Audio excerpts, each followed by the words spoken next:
Entonces, estoy en una reunión, y se en una de estas aquí. empezó a grabar. Bueno, vamos a empezar de manera formal. Les pediría, por favor, si mantienen sus micrófonos apagados, si son tan amables. Y antes de dar inicio de manera formal a esta mesa, algunas cuestiones técnicas. Y la primera sería, si por favor pueden mantener sus micrófonos apagados para evitar interrumpir o que se merme la exposición de nuestros invitados. Una segunda cuestión técnica es que, o de la mecánica de la mesa, es que cuando llegue el momento de preguntas a micrófono abierto, con el icono de la manita, levanten su mano con el icono, por favor, y en el orden en que se vayan levantando las manos, pues bueno, ya se irá cediendo el uso del micrófono, por favor.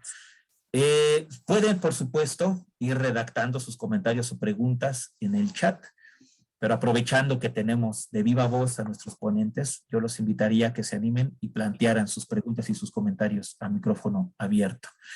Y por último, durante casi el final del evento, se va a anunciar, un servidor lo va a anunciar por correo, perdón, por el chat de aquí de la sesión de Zoom.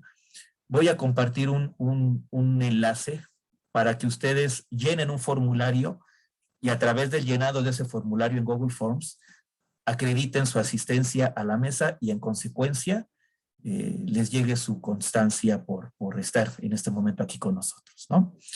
Y bueno, una vez dicho estos asuntos de carácter meramente logístico, pues muy buenas tardes a todos.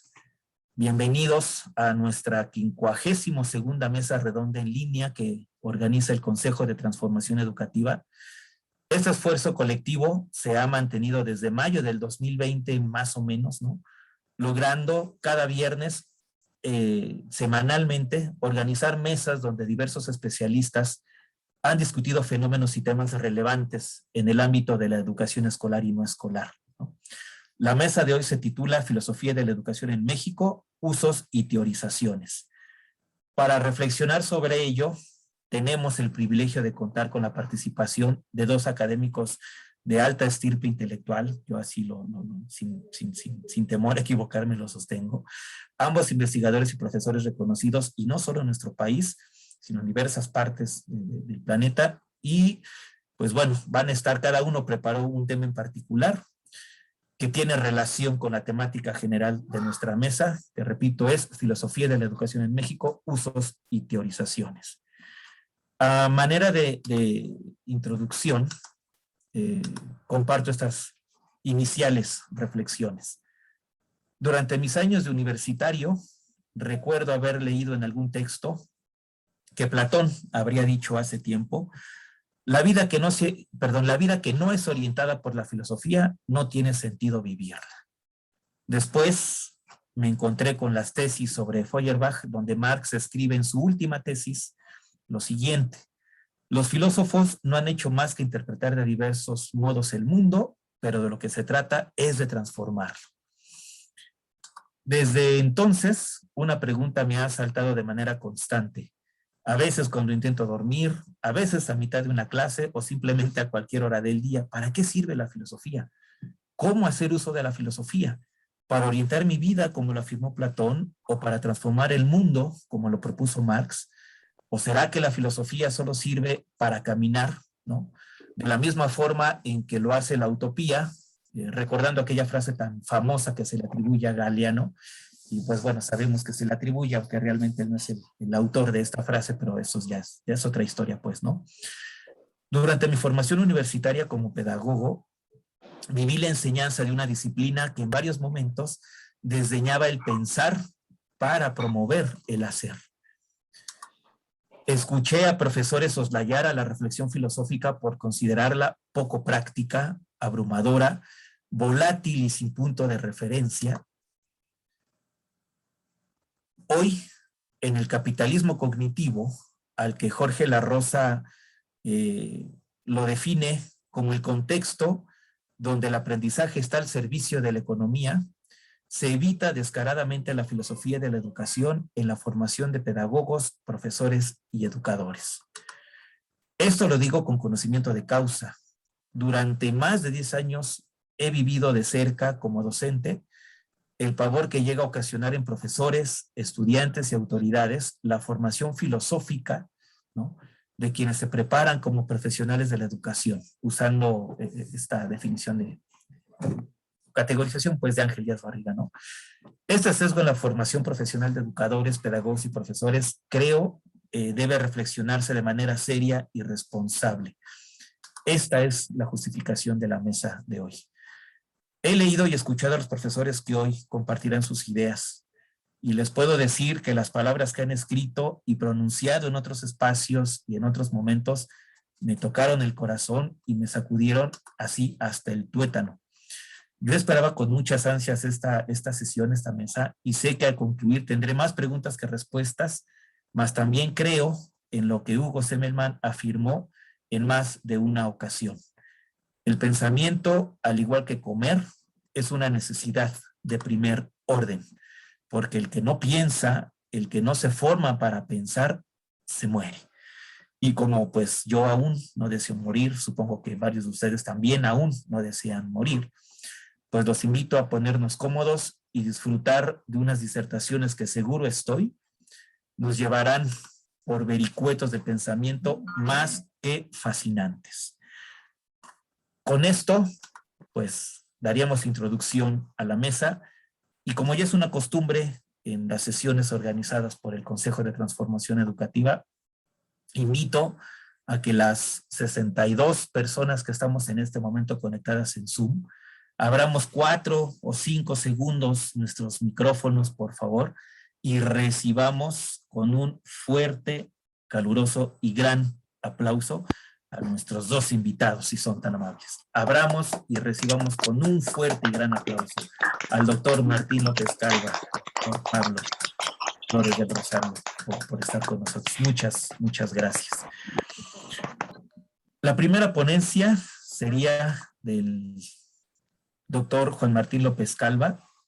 El título de su presentación: Sanar y Crear, el doble vector de la filosofía de la educación. Algunas credenciales del profesor Martín López Calva. Es doctor en educación por la Universidad Autónoma de Tlaxcala. Realizó 2 estancias postdoctorales en el Lonergan Institute de Boston College. Es miembro del Sistema Nacional de Investigadores del Consejo Mexicano de Investigación Educativa, miembro de la Red Nacional de Investigadores en Educación y Valores, miembro de la Asociación Latinoamericana de Filosofía de la Educación. Trabaja en líneas de educación humanista, educación y valores y ética profesional. Actualmente es decano de Artes y Humanidades de la Universidad Popular Autónoma del Estado de Puebla, por sus siglas UPAEP, donde coordina el Cuerpo Académico de Ética y Procesos Educativos. Desde 2011 escribe un artículo semanal en el periódico digital y Consulta y la columna Educación Personalizante en el portal periodístico Lado B. Y pues bueno, aquí no ponen los múltiples artículos, ni los varios capítulos de libros, ni los varios libros que él ha escrito como autor y como coautor. Así que, pues bueno, doctor Juan Martín López Calva, nuevamente, mil gracias por aceptar la invitación. En verdad es un honor, un privilegio. Cedo el uso del micrófono para que presente su tema. Muchísimas gracias. 30 minutos aproximadamente. Gracias. Muchísimas gracias, Omar. Muchas gracias por la invitación. He tenido ya el gusto de conocerte, de platicar contigo en tu podcast de la Universidad Intercontinental, muy interesante. Gracias. Y pues de verdad un placer volver a coincidir y coincidir también con el doctor Pablo en este espacio. Yo voy a tratar de ajustarme lo más que pueda al tiempo. Luego quien dice eso resulta que se alarga mucho, pero voy a tratar de ajustarme. Voy a compartir con ustedes algunas láminas para ir guiando un poquito la presentación. Entonces, quisiera decir que en primer lugar, pues precisamente mi presentación tiene que ver con esta idea de que Omar señalaba de para qué sirve la filosofía, ¿verdad? Y creo que la filosofía, en concreto la filosofía en la educación o de la educación, puede tener estas 2 funciones, una función de curación de la sociedad y una función de creación de nuevas estructuras, de nuevos sistemas, de nuevas organizaciones y de nuevas condiciones de convivencia, no solamente a nivel comunitario, sino social y planetario. Debo aclarar que esta presentación está sustentada sobre todo en la idea central en un artículo del filósofo canadiense Bernard Lonergan del siglo XX, en el que yo he pues, trabajado pues, a lo largo ya de casi 30 años o un poquito más quizá, este artículo está publicado en un libro que se llama Segunda Colección, una colección de ensayos, y él habla de sanar y crear en la historia de la humanidad. Yo voy a atreverme a aplicar esto a la filosofía en la educación, como dos grandes vectores. Empiezo con algo que pues sí es, bueno, que plantea Lonergan en su libro que se tradujo al español como Filosofía de la Educación, pero que en realidad es una serie de conferencias acerca de temas educativos diversos. Al hablar en la introducción de la relación entre filosofía y educación, desde la visión de John Dewey, la interpretación que hace Lonergan de la propuesta de Dewey, él dice que John Dewey concibe el conocimiento humano como una transición desde una situación problemática hasta una situación mejorada. Esta transición implica dos grandes componentes que son la reflexión y la acción. Y la idea es que precisamente cada componente aislado sería una aberración, tienen que estar articulados. Entonces la acción sin la reflexión se vuelve ciega, se vuelve rutinaria, no contribuye al desarrollo, para no decir progreso, porque es un término cuestionado. Y la reflexión sin la acción, según Dewey, el conocer no mira hacia atrás, ni es conformista ni absoluto, y conocer de por sí no es nada, sino que mira hacia adelante, pretende la reforma, es hipotético, es decir, la reflexión tiene que ir traduciéndose en acción. Lonergan entonces plantea que desde Dewey la filosofía es una reflexión sobre la situación humana en el nivel último, es un pensar fundamental acerca de la situación humana, y la educación es el gran medio para transformar la situación humana. Entonces hay una relación, digamos, diría el pensamiento complejo, recursiva, retroactiva, dialógica entre filosofía y educación. La filosofía es la dimensión reflexiva, y la educación es la dimensión práctica de este proceso de cambio de mentalidades para la transformación de la realidad social. Por lo tanto, este sí es un esquema propio, elaborado a partir de ideas del filósofo catalán Octavi Fullat. Tendríamos que pensar en cómo generar las condiciones de cooperación para que las diversas ciencias de la educación, las que tienen que ver con la parte, digamos, biopsicológica de desarrollo del ser humano, lo que llama Fullat la dimensión de la physis humana, la psicología de la educación, la neuropsicología, las neurociencias aplicadas a lo educativo, y las que tienen que ver con lo social, la polis, la dimensión de política social del ser humano, la sociología de la educación, la economía de la educación, la antropología educativa, dialoguen con la filosofía de la educación, que es la que se ocupa de lo que llama desde el término hebreo ruaj, Octavi Fullat, como la desmesura y el misterio, lo impredecible, lo inmedible, lo no observable del ser humano. Entonces, y de los procesos humanos y sociales. Entonces, pues la primera idea es esta: filosofía y ciencias de la educación tendrían que estar ligadas, y filosofía y práctica educativa tendría que estar también ligadas, de manera que la educación se convierte desde esta concepción pues como en un continuo hacer operativa cierta filosofía.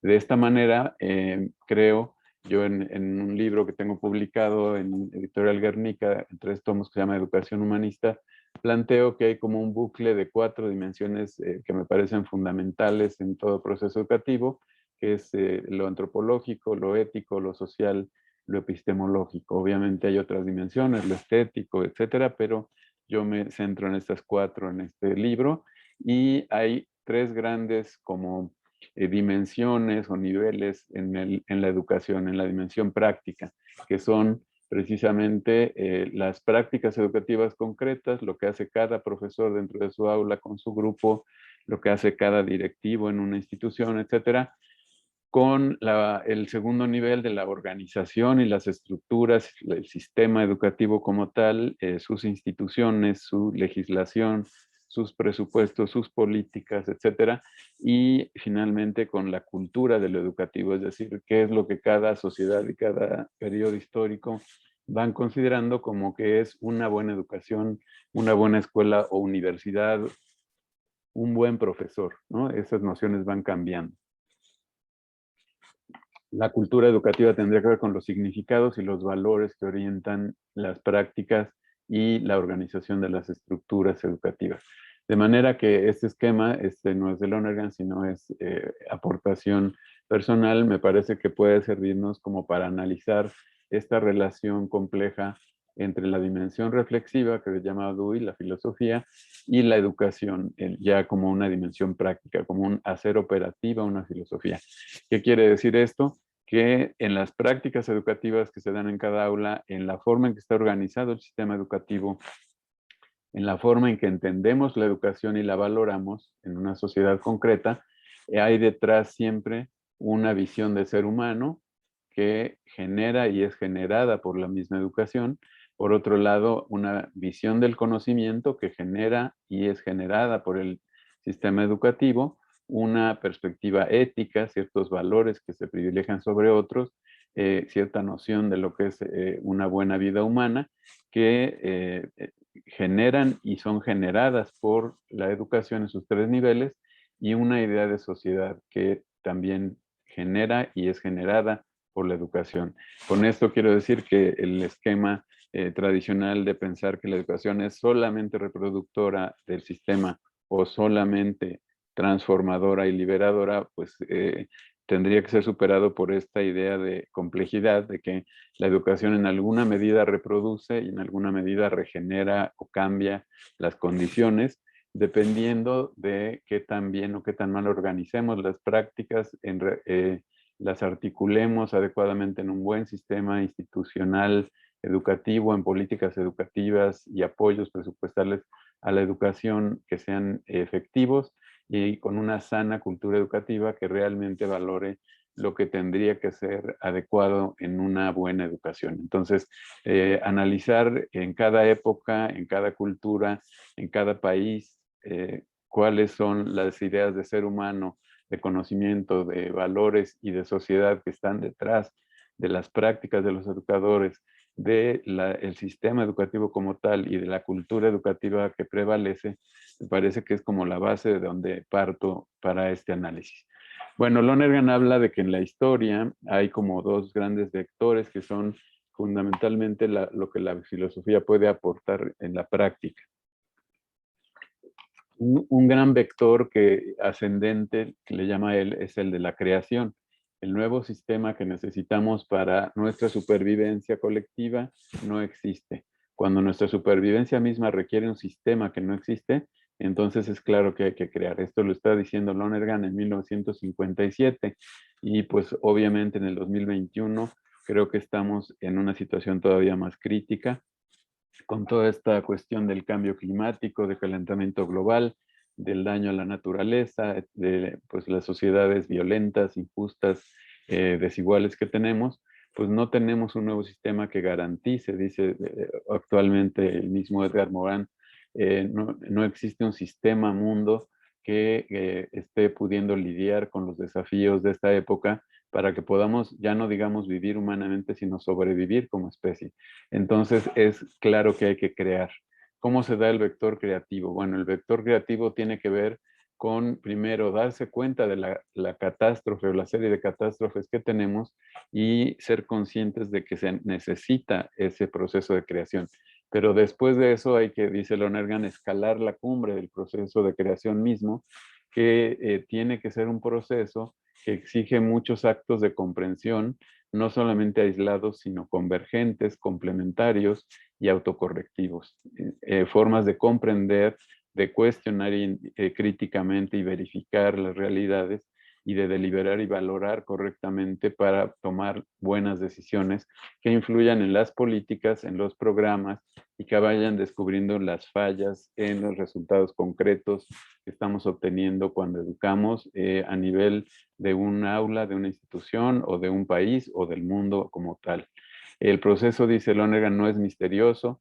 Jane Jacobs en la economía de las ciudades habla de hallar usos nuevos a los recursos existentes, es decir, cómo reorganizamos los recursos que ya tenemos. Y Toynbee, lo cita Lonergan también, dice que los nuevos actos de comprensión emergen de una minoría creativa y el éxito de su implementación logra la adhesión de las masas o de las grandes mayorías. Entonces, el vector creativo es un primer dinamismo. Lonergan insiste que no confundamos el acto de comprensión o insight, como lo llama él, con un eslogan, ni con campañas publicitarias, ni con ideologías políticas que interrumpen programas de televisión. El proceso creativo es un proceso de aprendizaje de lo que no se sabe desde antes. Es decir, vamos a descubrir lo nuevo. Los actos de comprensión no son conceptos, son actos de intelección en los que de pronto captamos la inteligibilidad, la veracidad o el valor de ciertas nuevas realidades que vamos descubriendo, y tiene entonces este camino que ser un proceso heurístico que apunte a posibilidades no específicas y de pues mayor libertad, justicia, paz, igualdad, etcétera. Pero esos son los ideales, pero el cómo ir implementándolos en situaciones concretas es lo que nos van a ir brindando esta serie de actos de comprensión que se den de manera cooperativa y articulada. El proceso de creación culmina en un sistema, y el verdadero sistema, como dice Lonergan, no es estático, sino que está en movimiento continuo. Cuando el flujo de actos nuevos de comprensión se estanca, entonces ya no responde a los desafíos y fracasa en su labor, en este caso, de formar a los futuros ciudadanos en caso del sistema educativo. La minoría creativa se vuelve entonces una minoría dominante, hegemónica, se pasa del entusiasmo del éxito previo a la indignación. En este caso, él dice en la historia del proletariado interno, pero diríamos de las grandes mayorías de la sociedad que descubren que la educación no solo no está siendo parte de la solución, sino está siendo parte del problema, de la desigualdad, de la violencia y de la exclusión que vivimos, y entonces empieza la desintegración.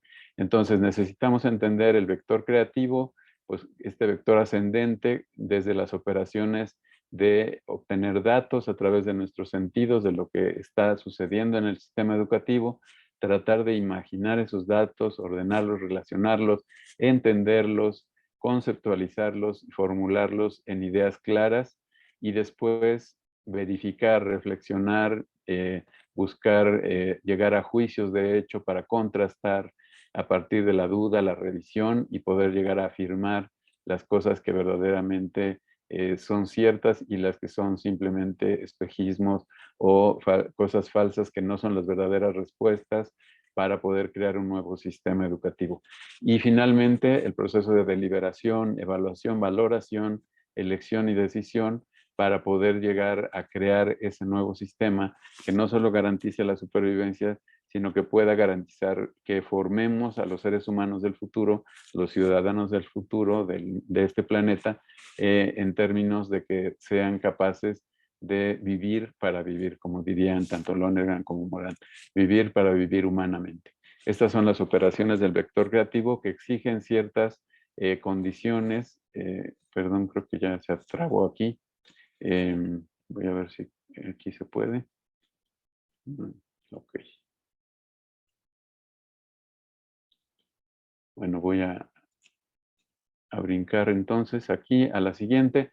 Tiene ciertas exigencias de autenticidad. La exigencia para que el proceso creativo realmente dé los frutos que se necesitan y responda a las realidades es el que la experiencia sea atenta, que la comprensión sea lo más inteligente posible, que el juicio sea, o los juicios que se hacen sean lo más razonables que sea posible con las mayores evidencias y argumentos, y que la valoración se haga responsablemente para una buena toma de decisiones. Estas son las exigencias de autenticidad de las operaciones en el vector creativo.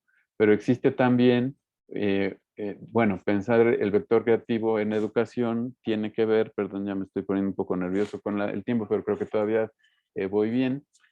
Pensar el vector creativo en educación tiene que ver con que necesitamos una gran estrategia que se despliegue en etapas ordenadas y acumulativas, tratando de conocer lo que hemos vivido, pero mirando hacia adelante, que crear consiste siempre en hallar las respuestas a los dilemas que tenemos hoy en día. Se educa, dice Lonergan, no al ser humano de la antigüedad, ni de la Edad Media, ni del siglo XIX, sino al ser humano de hoy, de este siglo XXI. Entonces, realmente, el artículo de Lonergan, el original, dice que Russell plantea que los graves problemas humanos, y yo diría también educativos, se deben a una mezcla de inteligencia y maldad. Es decir, somos muy inteligentes, pero tenemos de pronto mala intención en los círculos que tienen el poder, y entonces por eso se crea este problema. Y Popper, que afirma que no es cierto que seamos malos los seres humanos, sino más bien somos buenos, pero como cita él, tal vez demasiado buenos, pero somos igualmente un poco estúpidos. Es decir, no hay la suficiente inteligencia para crear, para concebir una nueva forma de educar, un nuevo sistema educativo.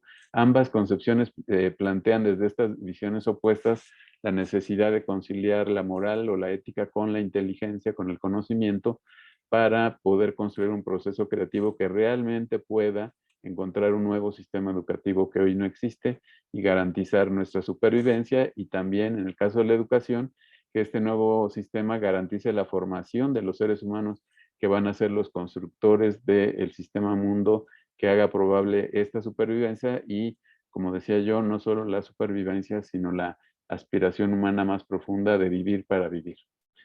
Bueno, existe también el vector descendente, porque, como dice Lonergan, el desarrollo humano también se da de arriba hacia abajo. Esto es una imagen, ¿no? Existe la transformación del enamoramiento, el amor familiar, el amor humano hacia los de la propia tribu, de la propia ciudad, del propio país, de la humanidad toda. Y allá donde el odio no ve más que el mal, el amor ve y descubre valores y pide una adhesión vivida con alegría para que, aunque implique sacrificios, uno se pueda comprometer. Y allá donde el odio refuerza las desviaciones de la inteligencia y hace que prejuzguemos en lugar de juzgar y mal entendamos en lugar de entender, el amor las disuelve, y como quiera que estén ligadas con nuestras motivaciones inconscientes, con nuestro egoísmo individual o colectivo, o con las desviaciones de nuestro sentido común, miope y pretencioso, allá donde el odio gira en círculos viciosos cada vez más estrechos, el amor va rompiendo esas cadenas de los determinismos psicológicos y sociales con la convicción de la fe y el poder de la esperanza. Creer en el cambio y promover, creer que tiene sentido el cambio, esa sería la esperanza, ¿no? Entonces el círculo de el factor curativo, sanador de la filosofía en la educación, tiene que ver con que ese factor puede corregir las desviaciones o los sesgos que se dan en el proceso creativo, porque a veces, en lugar de buscar lo que es más inteligente, lo que es más razonable o lo que es más responsable hacer para formar a los nuevos ciudadanos, lo que hacemos es buscar lo que más nos conviene a nosotros, a nuestro grupo social, a nuestra clase, a nuestro gremio, etc. Entonces, estas desviaciones del proceso creativo ocurren también en la búsqueda de un sistema educativo que responda a las necesidades formativas de los seres humanos en el cambio de época, y por eso se requiere este segundo vector sanador, el descendente, que es el vector que se da desde el amor humano hacia los de la propia tribu, la propia ciudad, el propio país o la humanidad, de manera que cuando el vector creativo se desvía y el odio o la polarización no ve más que el mal, el amor descubra los valores necesarios y los significados necesarios para tratar de vivir un compromiso con la transformación. Entonces, como dice Lonergan, donde el odio refuerza las desviaciones del proceso creativo, el amor las disuelve. Entonces, pues es necesario conciliar estos dos vectores para poder realmente avanzar en la educación. Entonces, bueno, está las operaciones del vector curativo o descendente. Déjenme ver si se logra ver completo. No.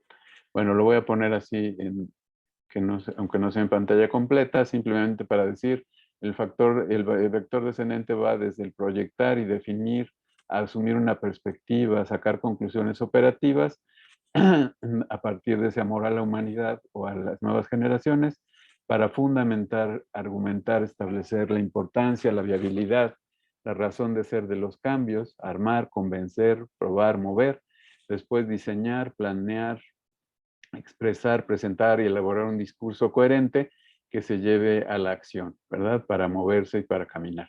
Entonces, este vector sanador o curativo tiene también exigencias de autenticidad que tendrían que ser las de una toma de decisiones responsable, un discurso razonable, la creación, la planeación de propuestas inteligentes, bien sistematizadas y que respondan realmente a las preguntas cruciales, y la operación eficiente de esas propuestas para que se logre llegar a un cambio verdadero, ¿no? Entonces, este sería como el vector curativo.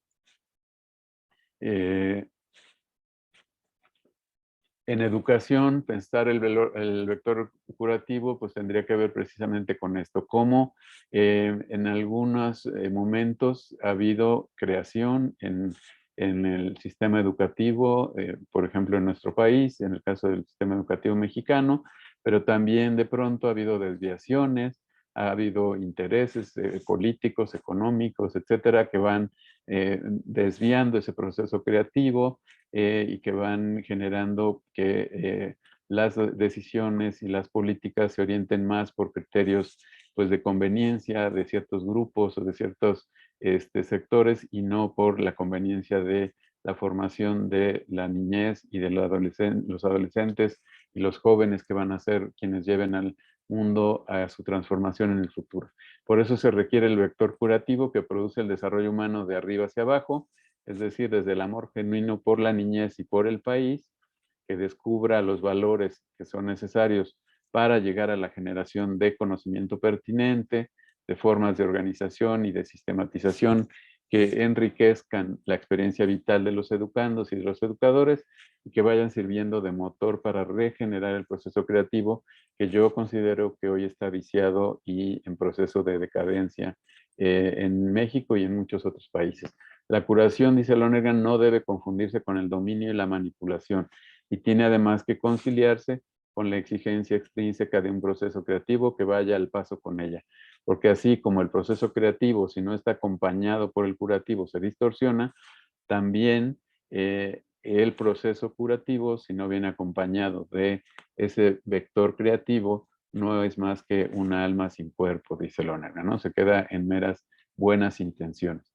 Entonces hay una interdependencia dialógica, retroactiva, recursiva de los vectores ascendente, el vector de crear un nuevo sistema educativo que realmente responda a los desafíos de esta sociedad cada vez más incierta, cada vez más violenta, cada vez más excluyente, y del vector descendente de sanación que va, pues, desde el amor genuino por las nuevas generaciones y por la humanidad y por el mundo, para tratar de construir un proceso creativo que pueda corregir sus desviaciones. Entonces, este sería, desde esta propuesta, el papel de la filosofía en la educación.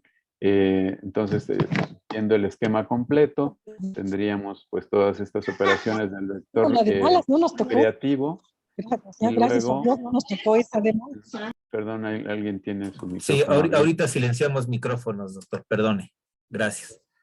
Entonces, bueno, tenemos aquí el proceso completo, perdón, me voy a regresar. Desde el vector creativo, desde nuestra experiencia sensible del mundo, la generación de preguntas, imágenes, comprensiones inteligentes, hipótesis, formulaciones, hasta la reflexión crítica, el juicio, la afirmación, la deliberación, la evaluación, la toma de una postura frente a lo que tenemos que hacer en la educación, la fundamentación de esta postura, el diseño, el planteamiento y la elaboración de un discurso coherente y de propuestas realmente que lleven a una implementación. Con estas exigencias, ¿verdad? La obtención de datos que sea atenta, la pregunta para formarme una buena idea, que sea inteligente, la pregunta sobre si en verdad esto es así para realmente llegar a juicios verdaderos, la pregunta si es verdadero o solo aparentemente bueno para mí o para nosotros como humanidad, lo que voy a plantear, lo que estoy creando como sistema educativo, es decir, ese es el vector ascendente. Y por otro lado, la opción por una posición personal desde ese amor genuino a la humanidad y a las futuras generaciones, la fundamentación de esa propuesta, la organización de los medios con los fines y una acción consecuente, coherente, congruente. Entonces, ese sería el factor curativo o descendente. Y creo yo que este esquema nos puede dar a entender, pues, cómo estos dos vectores complementarios que tienen que estar presentes, pues pueden ayudarnos a construir una nueva idea de ser humano, una nueva visión del conocimiento, una nueva visión de la ética y una nueva visión de sociedad que realmente responda a los retos y cómo a partir de esas nuevas perspectivas regenerar las prácticas educativas, las estructuras de la educación, el sistema educativo y la cultura que tenemos sobre lo que es una buena educación. Entonces, desde la experiencia atenta, la comprensión inteligente, el juicio razonable, la valoración responsable y después en la decisión responsable hacia el discurso razonable, propuestas inteligentes y operación eficiente. Sería como el círculo de los dos vectores, el vector creativo ascendente, el vector curativo o sanador descendente. Y finalmente, pues yo cito este fragmento de Hannah Arendt en su artículo La crisis de la educación moderna, que me parece que sintetiza de una manera genial y muy poética la propuesta de Lonergan de los dos vectores que yo trato de aplicar a lo educativo y él aplica a la parte de la historia, ¿no? Dice Hannah Arendt, la educación es el lugar en el que decidimos si amamos al mundo lo bastante como para asumir su responsabilidad y por la misma razón salvarlo de esa ruina que de no ser por este renovarse, de no ser por la llegada de lo nuevo a salvarlo, sería inevitable. Ese es el vector creativo. Y la educación también está donde decidimos si amamos a nuestros hijos lo bastante como para no expulsarles de nuestro mundo y dejarles a merced de sus propios recursos, para no arrebatarles su oportunidad de emprender algo nuevo, algo que no hemos previsto, sino prepararles con antelación para la tarea de renovar un mundo común. Pues hasta aquí esta propuesta de cuál podría ser el papel de la filosofía en la educación desde estos dos vectores de sanación y de creación que tienen que ser simultáneamente articulados. Pues muchas gracias por su atención. No, caramba, maestro, doctor Martín, qué cosa, qué ponencia, qué ideas densas, potentes, pedagógicamente muy sólidas. Le agradezco muchísimo, muchísimo esta reflexión. Ya anda por acá el doctor Marco Eduardo Murueta, que es uno de los profesores fundadores de este Consejo de Transformación Educativa. Me da mucho gusto saludarlo, doctor Marco, qué bueno que anda por acá. Y muchas gracias a Pati Hurtado, que ya también gracias, se Omar, sumó a las... Saludos, Marco. Y también, pues bueno, saludos a Pati, que ya se sumó al asunto técnico. Muchísimas gracias, Pati, como siempre, ¿no? Ahora vamos a escuchar el tema que preparó el doctor Pablo Flores del Rosario. Leo una breve semblanza de su trayectoria académica y profesional. Su ponencia se llama Una filosofía de la educación desde una posible hermenéutica polifónica. Él es profesor rural por la Normal Rural de Tenería, Estado de México, licenciado en filosofía por la Universidad Autónoma del Estado de México, maestro en filosofía de la ciencia por la Universidad Autónoma Metropolitana, plantel Iztapalapa, doctor en filosofía de la ciencia por el Instituto de Investigaciones Filosóficas de la UNAM, formador de docentes en el programa de filosofía para niños por el Montclair State University de New Jersey, Estados Unidos. Actualmente es profesor en el Instituto Superior de Ciencias de la Educación del Estado de México. Ha sido profesor visitante en la Pontificia Universidad Católica de Ponce, de Puerto Rico. También profesor visitante en la Universidad Autónoma de Bucaramanga, Colombia. De igual forma, en la Universidad de La Serena, en Chile. y también profesor visitante en la Universidad Experimental Simón Rodríguez, Caracas, Venezuela. Y creo que por ahí tiene alguna experiencia con la Universidad de Grecia o con alguna de las universidades de Grecia, si no me equivoco.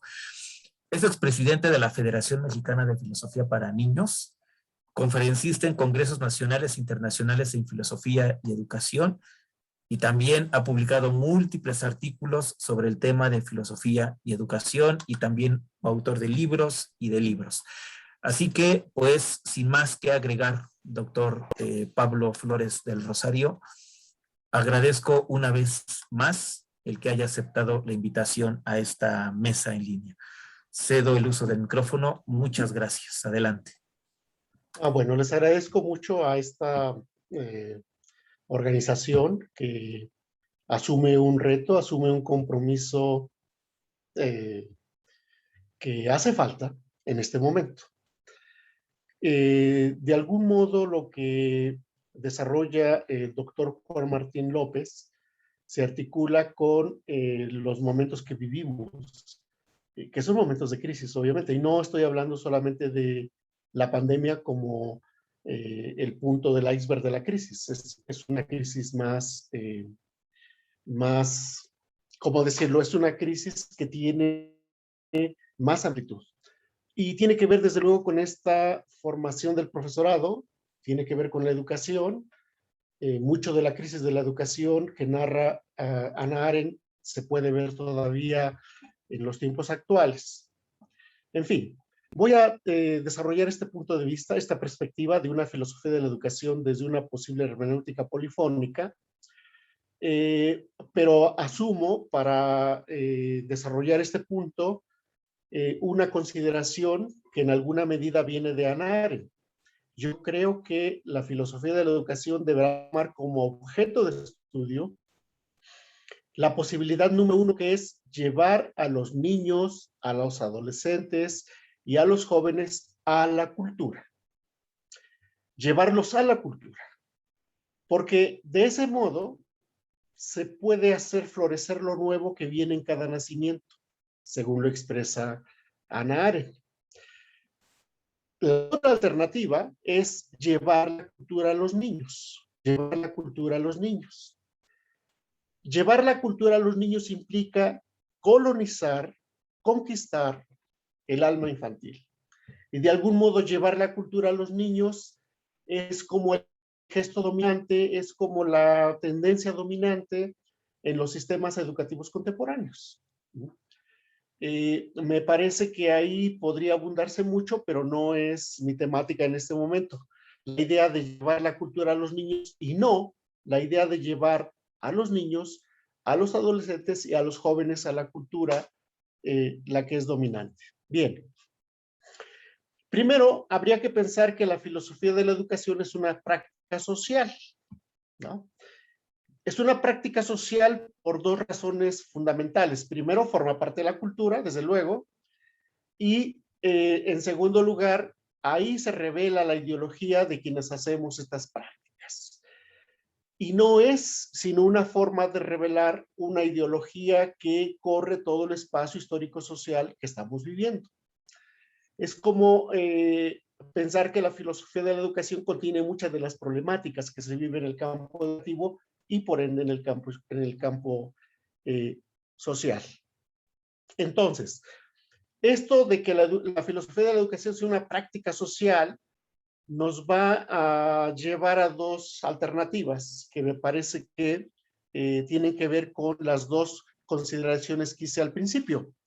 La primera, llevar a los niños a la cultura, llevar a los niños jóvenes y adolescentes a la cultura, y la segunda, llevar la cultura a los niños. La filosofía de la educación va a transitar por estas dos fases, lo cual es interesante porque implica que la educación es un campo en tensiones interesantes. Bien, entonces, la primera perspectiva que nos lleva a esta filosofía de la educación como una práctica social. Esta primera perspectiva va a asumir a la cultura como si fuera un producto. porque en esta primera perspectiva se asume que uno domina el código cultural, domina toda la cultura, y en la medida en que uno domina toda la cultura, domina esta práctica, y al dominarla puede no solamente describir la práctica educativa, sino también sugerir normas para la práctica educativa, ¿no? De algún modo, lo que estamos haciendo aquí es entre describir la práctica y ofrecer cierta normatividad para esa práctica que estamos describiendo, ¿no? Entonces, en esta primera perspectiva, la cultura es un producto, dominamos los códigos de la cultura como un producto, cumplimos el código, pero no asumimos un concepto de responsabilidad. Y no se asume un concepto de responsabilidad porque si yo cumplo con el código, es suficiente para poder decir algo de la educación. Esta es la primera perspectiva en filosofía de la educación. La segunda perspectiva en filosofía de la educación.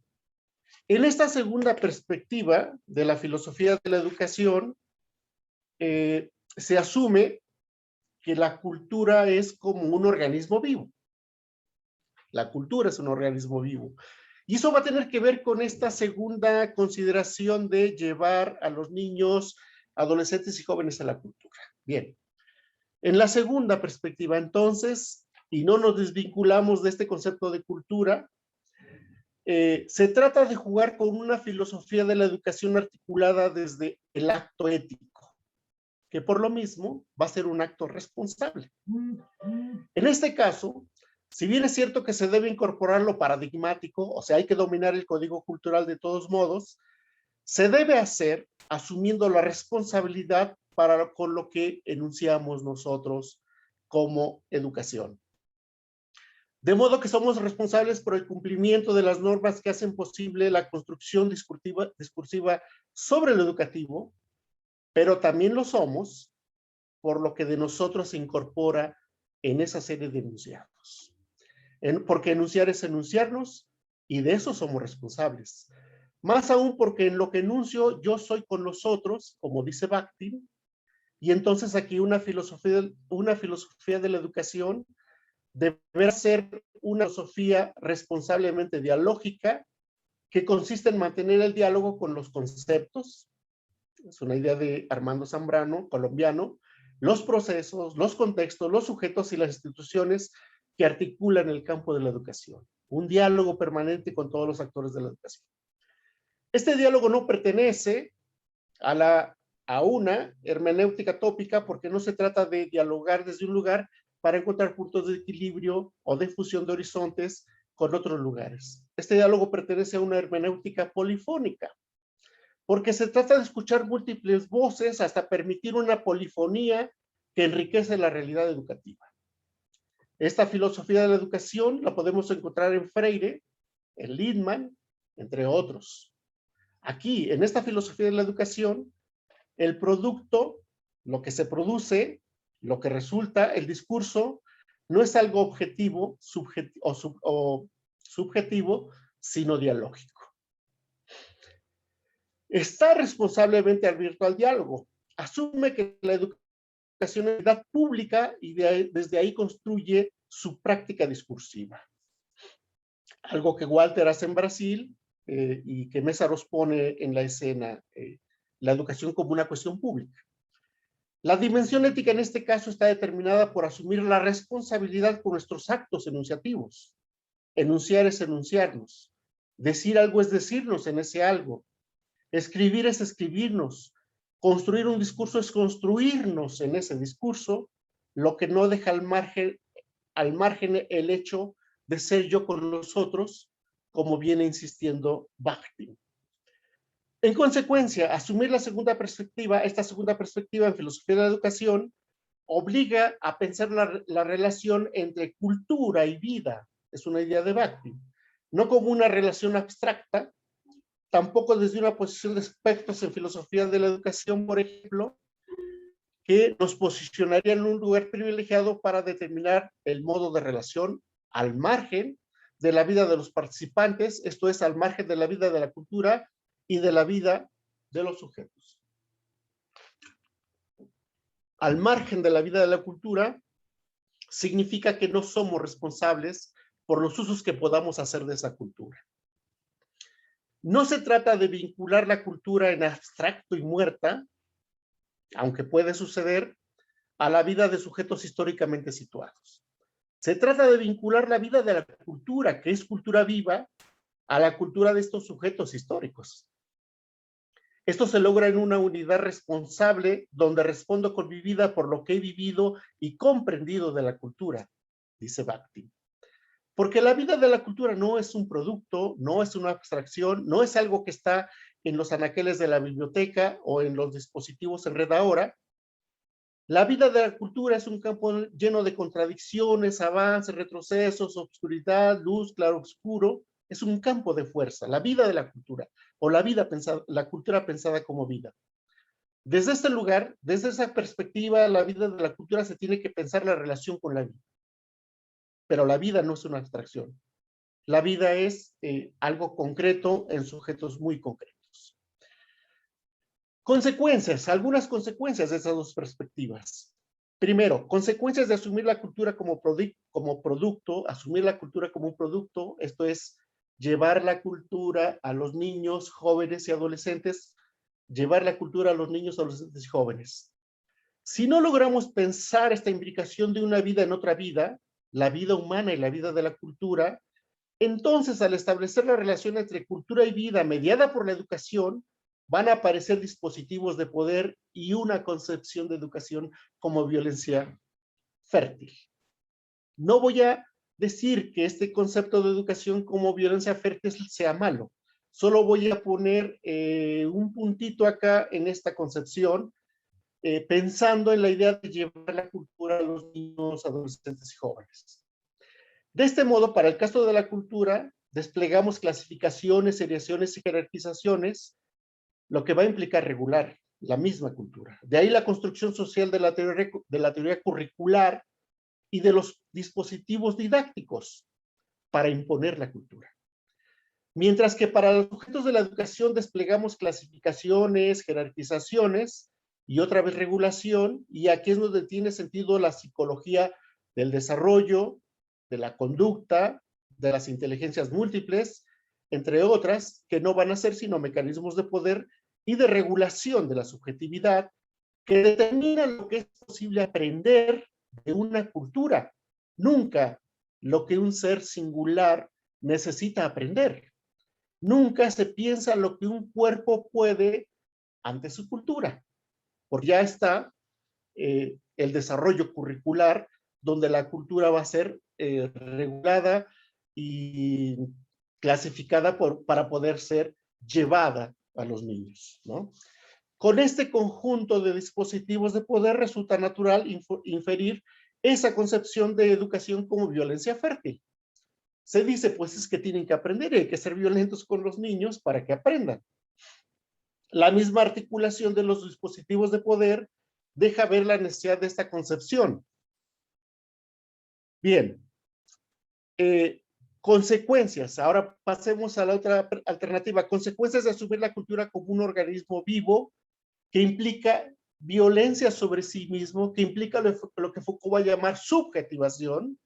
Esto es llevar a los niños a la cultura, hacer que los niños, acompañar a los niños, estar con los niños para que lleguen a la cultura. Porque la educación es un asunto de filosofía. Y si es un asunto de filosofía, entonces tenemos que ubicar otra idea de violencia fértil hacia sí mismo, y eso surge si asumimos que la filosofía es un campo de relaciones y tensiones entre el mundo y el hombre, entre los hombres y entre uno mismo. Lo que se fundamenta al pensar en que yo soy con los otros, dice Bakhtin. Los otros también es la cultura, con la que estamos obligados a dialogar responsablemente, partiendo de la pregunta, ¿a qué me obliga a mi yo singular, este conocimiento? En esta perspectiva, tener cultura, hacernos de la cultura, es tener esta pregunta por delante. ¿A qué me obliga a mi yo singular este conocimiento? Es una pregunta de Bakhtin. Pregunta que sitúa al sujeto en su unicidad y responsabilidad para con la cultura y que le evita el gesto de una educación como violencia fértil, entendida como llevar la cultura a los niños, jóvenes y adolescentes. Pregunta que nos va a situar en el acto ético, de modo que tenemos dos concepciones de filosofía de la educación que debemos pensar. Estas dos concepciones las estoy articulando alrededor de la idea de llevar la cultura a los niños, adolescentes y jóvenes, o llevar los niños, adolescentes y jóvenes a la cultura. Bien, veamos esta primera versión de filosofía de la educación como violencia fértil. Aquí conceptos como el de verdad van a aparecer como una verdad que están enmarcados en una cultura como producto, ¿no? Esto es, aprende la verdad en la escuela, aprendiéndote cosas que la cultura ya ha sancionado como algo que debe aprender una persona que se tiene que incrustar en el espacio social más violencia fértil. Esto va a tener que ver, esta idea de violencia fértil, esta primera versión de la filosofía de la educación como violencia fértil, así, fértil, como poder, como un currículum que se impone a niños, adolescentes y jóvenes, currículum que no piensa la singularidad de estos sujetos, sino que los uniforma, ¿no? Digo, esto va a tener que ver con lo que en otro contexto estoy llamando los extravíos, ¿no? Y los extravíos, digamos que son lo que dan contra todo esto, dan contra el currículum mismo, porque los extravíos implica que los niños, los adolescentes y los jóvenes buscan caminos extra. Extravío es eso, un camino extra, ¿no? Pero cuando buscan un camino extra, digamos que la idea que tenemos de extravío es que la gente no se puede extraviar, ¿no? O sea, la gente no puede buscar caminos extras y entonces lo único que queda es imponer la cultura. Ese es el primer asunto entonces. Luego viene entonces la segunda versión de esta filosofía de la educación, que es una versión de filosofía de la educación como acto ético, y aquí la violencia es fértil hacia uno mismo, y aquí es donde se despliega la subjetivación de que ha hablado Foucault. Bien, aquí debemos partir de una crítica y diálogo responsable con los conceptos del campo de la educación. Por ejemplo, la relativización conceptual, que tiene que ver con lo que dije de los extravíos. Relativización conceptual significa que hay conceptos que ya están que son dominantes en la cultura, ¿no? Y entonces cuando los niños, cuando los adolescentes, cuando los jóvenes llegan a la escuela, los conceptos como ya están congelados, cristalizados, ¿no? Son conceptos que tendrían que aprender así. Pero uno dice, claro, el punto es que cada organismo va aprendiendo de su medio y aprende de la forma o con los recursos que tiene a la mano, ¿no? Y los conceptos que tienen los niños y los conceptos que tienen los adolescentes y los jóvenes son conceptos que se extravían, son conceptos que les llevan al extravío. Y entonces la escuela dice, perdón, lo que tienes que aprender es esto, no lo que te parece que debes aprender, ¿no? Entonces, relativización conceptual. Necesaria, dice Bakhtin, si asumimos su tesis de que toda teoría es un yo, y si toda teoría es un yo, entonces podemos dialogar desde nuestro yo con ese otro yo. Y también habría que pensar, dice Bakhtin, en la multiplicidad de significación, en que la multiplicidad de significaciones es la cualidad constitutiva de la palabra, ¿no? Lo cual significa que los niños, los adolescentes y los jóvenes tienen conceptos que llenan de sentido, ¿no? Frente a los conceptos de la cultura dominante que tienen otros sentidos. Y ahí habría que pensar esa tensión, ¿no? Entonces, todos tenemos conocimientos de diferentes tipos y a diversos niveles. No hay un conocimiento que asuma el punto de vista del ojo de Dios. Aquí diríamos que solo hay lo que Putnam va a llamar realismo interno. donde todo conocimiento depende del contexto social que le da sentido, y aquí la escolarización juega un papel dominante por ser el lugar donde esta relativización podría tener un espacio, ¿no? Y así, podríamos seguir mencionando esta idea de violencia fértil hacia sí mismo. ¿Qué significa esta idea de violencia fértil hacia sí mismo? Resulta que para aprender requerimos un esfuerzo. Y entonces el niño en su esfuerzo tiene que aprender. Es una violencia contra sí mismo. Pero, a diferencia de la otra perspectiva, no es algo que deba aprender por disposición normativa. Es algo que tiene que aprender, en esta perspectiva segunda, por el deseo de aprender. Y así termino entonces con un concepto de aprendizaje en esta segunda perspectiva. Y aquí voy a jugar con el aprendizaje como producto y como vida. ¿Cómo es un aprendizaje como producto y cómo es un aprendizaje como vida? Y actualmente el magisterio, en este país por lo menos, pareciera ser que el aprendizaje se entiende como un producto, no se entiende como vida. Creo que hay otras realidades, hay otros países que igual, y esto tiene que ver con políticas internacionales, me parece. Tenemos que aprender tales cosas, y esa es una forma de hacer uniforme los sistemas educativos. Todos aprenden tales cosas, ¿no? Bien. Productos, no vida.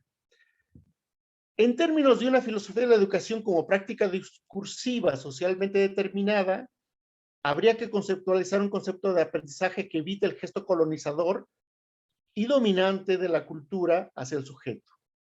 No negamos que como sujetos estamos inmersos en estructuras de poder. El lenguaje es poder, la cultura es poder, que nos determinan y nos construyen. Pero, a pesar de eso, Foucault lo ha desarrollado muy bien. Hay una solución que a él le llama subjetivación, un poco similar a Bakhtin desde su filosofía del acto ético, y de Meilloux con su tesis sobre dejar que el otro ocupe su puesto, ¿no? Bien, todo aprendizaje, en esta perspectiva, aprendizaje como vida, lo es en la medida en que lo habitamos, ¿no? No es un aprendizaje que tenemos, es un aprendizaje que habitamos, ¿no? Aprendizajes claves es como decir aprendizajes que deben tener, ¿no? Pero el aprendizaje se habita. El aprendizaje no se tiene, se habita. Pero todo habitar requiere al menos dos condiciones. En primer lugar, construir y preguntar por nuestra responsabilidad para con eso construido. ¿A qué me obliga a mi yo singular lo construido? Sería la pregunta de Bakhtin. Esto es que yo habite un aprendizaje, es preguntarme, ¿y a qué me obliga habitar este aprendizaje, ¿no? Y en segundo lugar, asumir el construir como textualidad. Entonces, habitamos el aprendizaje ahí donde construimos con nuestras palabras, como un texto, lo que aprendemos.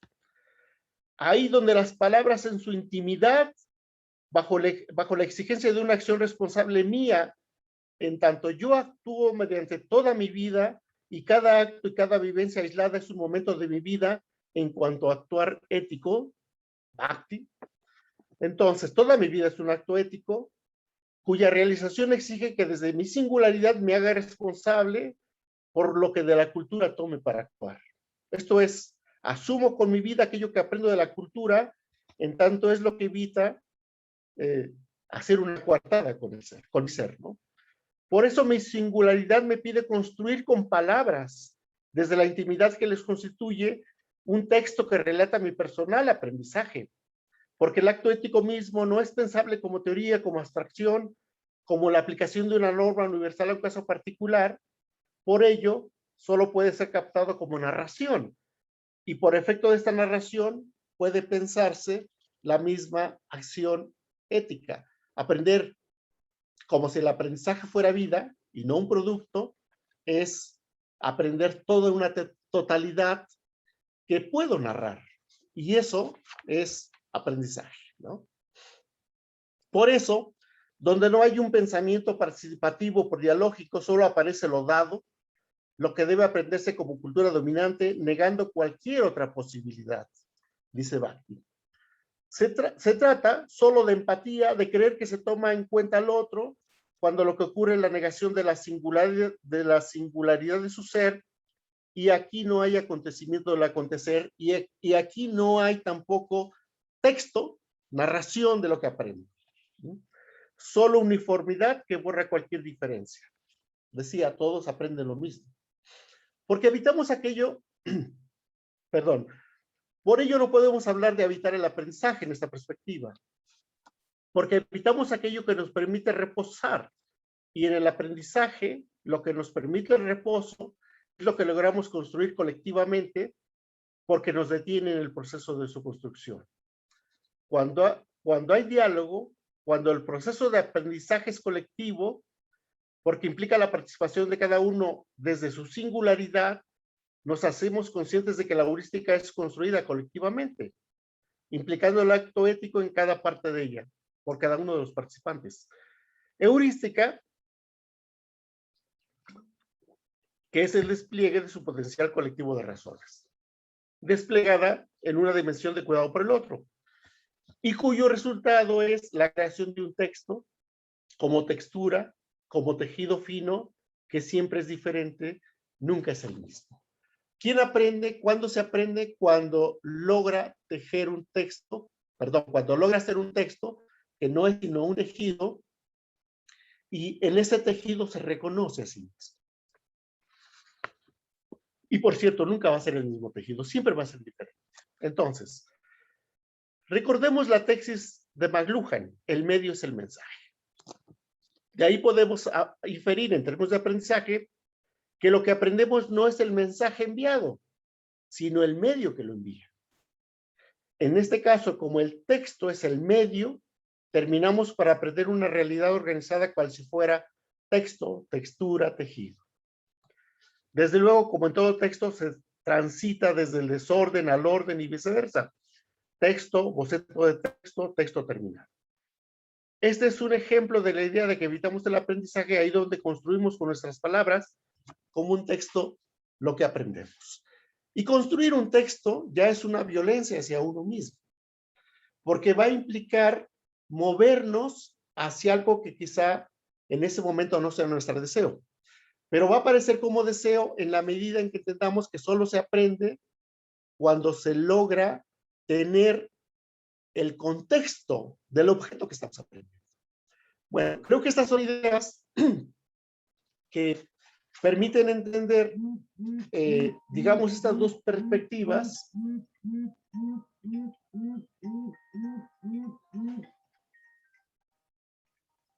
en filosofía de la educación. Les agradezco la atención y gracias. No, caray, qué cosa la de las dos presentaciones. Sí, sí, sí. Muchísimas gracias. Y pues les agradezco a ambos porque si no me equivoco, tanto el doctor Martín como usted, doctor Pablo, pusieron su alarma a un ladito cuando se acabara el tiempo, espero, y pues mire. Perdón, estoy en una conferencia ahorita, más tarde. ¿Sí? Perdón. Y les agradezco que hayan sido no, al contrario, les agradezco que hayan sido muy cuidadosos de los tiempos porque viene algo que es muy enriquecedor para quienes estamos en esta sala, que sería ahora sí abrir micrófonos y entablar un diálogo con ustedes, porque sin duda muchas cosas de los que cada uno de ustedes mencionó han causado revuelo en nuestras cabecitas, ¿no? Al menos en lo personal sí. Pero en calidad de moderador, pues si es que hay tiempo, yo plantearé mis inquietudes al final.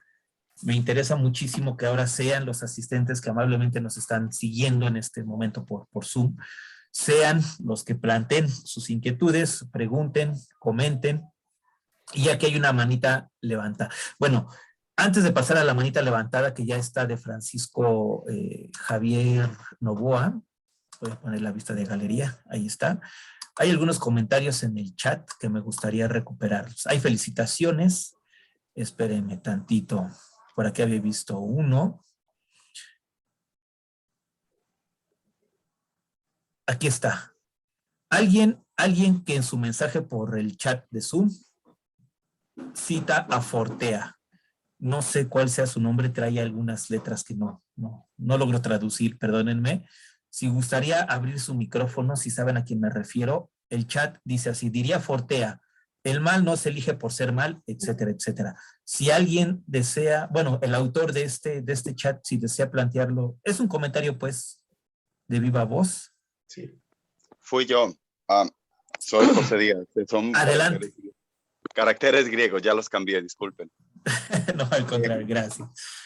Decía el doctor, déjame ver dónde tomé la nota. Hablaba, hacía referencia a Russell. Aquí está. Dice que los graves problemas de los humanos se debe a una mezcla de inteligencia y maldad. Y Popper afirma que la crisis humana no es por... ok, perdón, me equivoqué, no es Russell, es Popper. Que la crisis humana no es porque somos malos, sino porque somos buenos.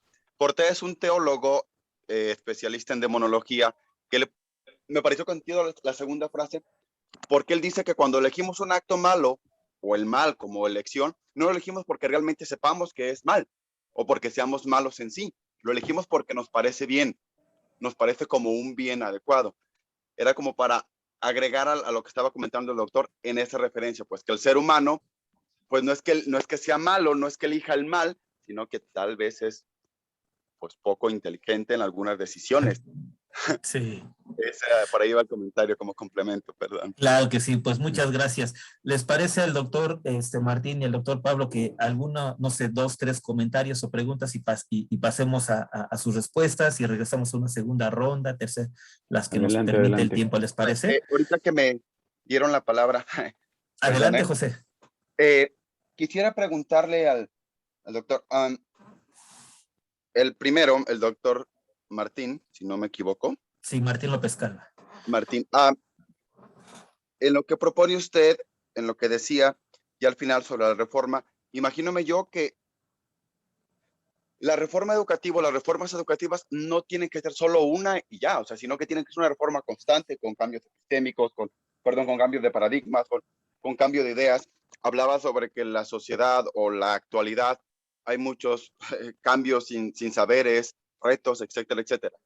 ¿Hay alguna idea o de acuerdo a lo que ustedes han visto, alguna propuesta o idea, tal vez teoría, de cada cuánto es prudente estos cambios? Porque si decimos cambios cada que se necesite, pues algunos pueden sin necesitar y seguir así, pues como no ha habido reformas educativas o sustancias que sirvan, pues. Entonces, mi pregunta es más por nada por ese lado. ¿Tiene alguna idea en lo que han visto del comportamiento?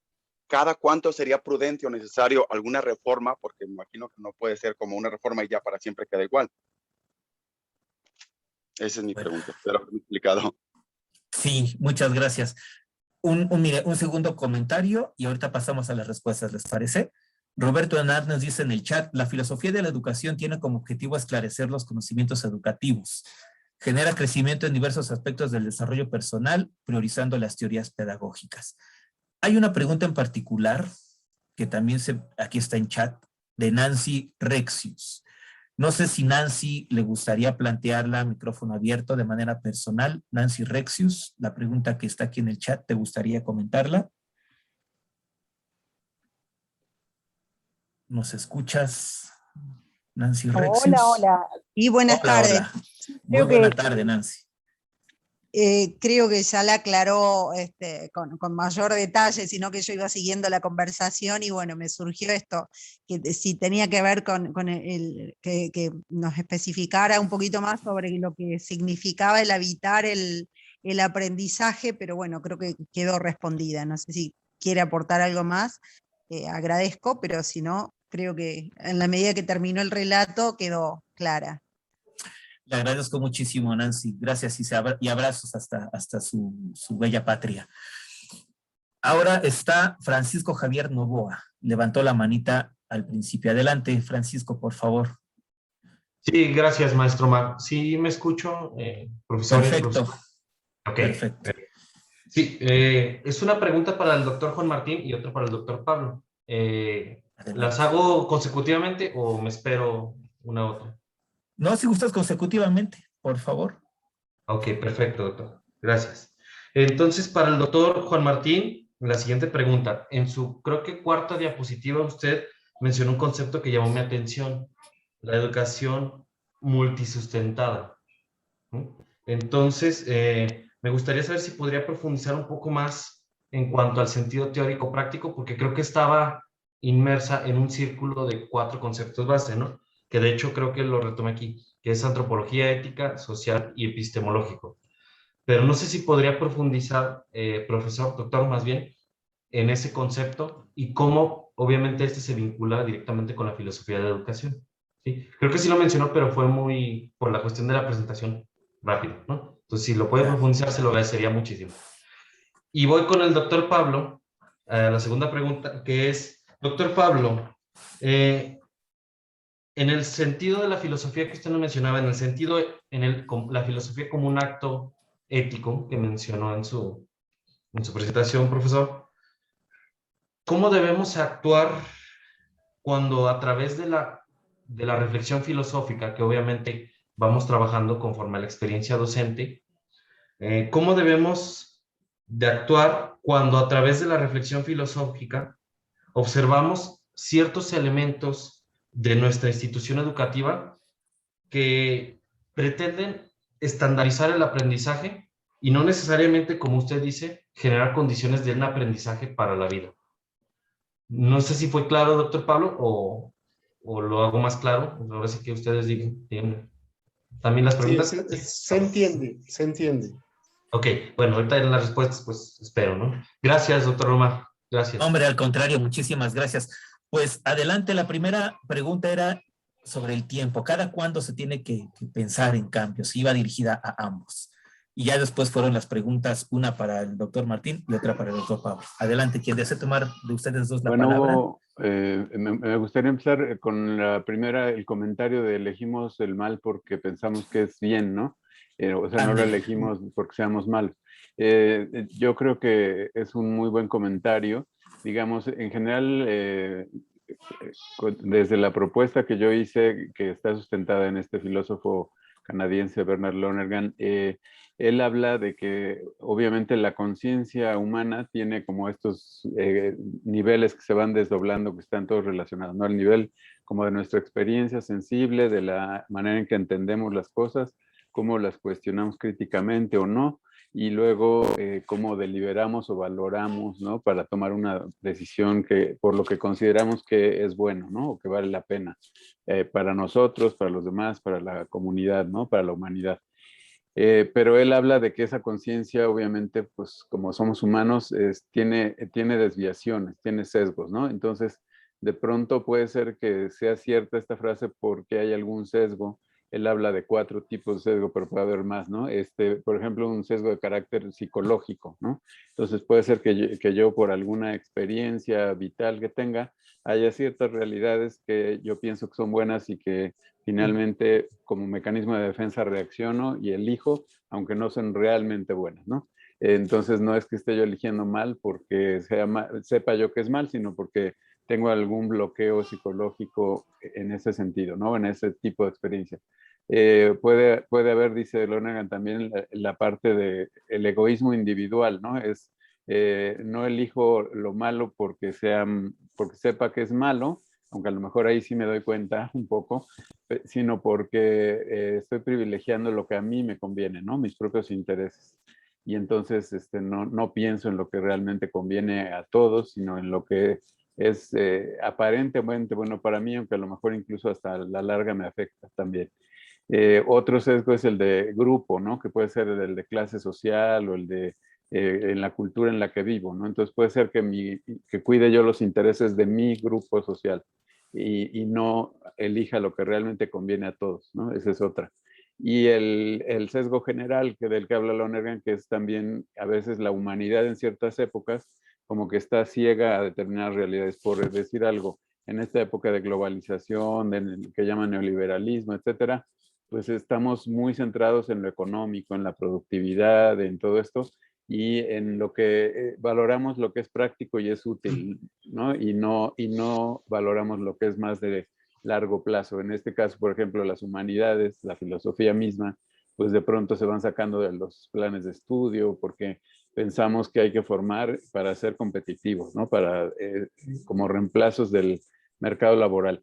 Entonces ahí toda la humanidad está como sesgada, ¿no? Sesgando la elección.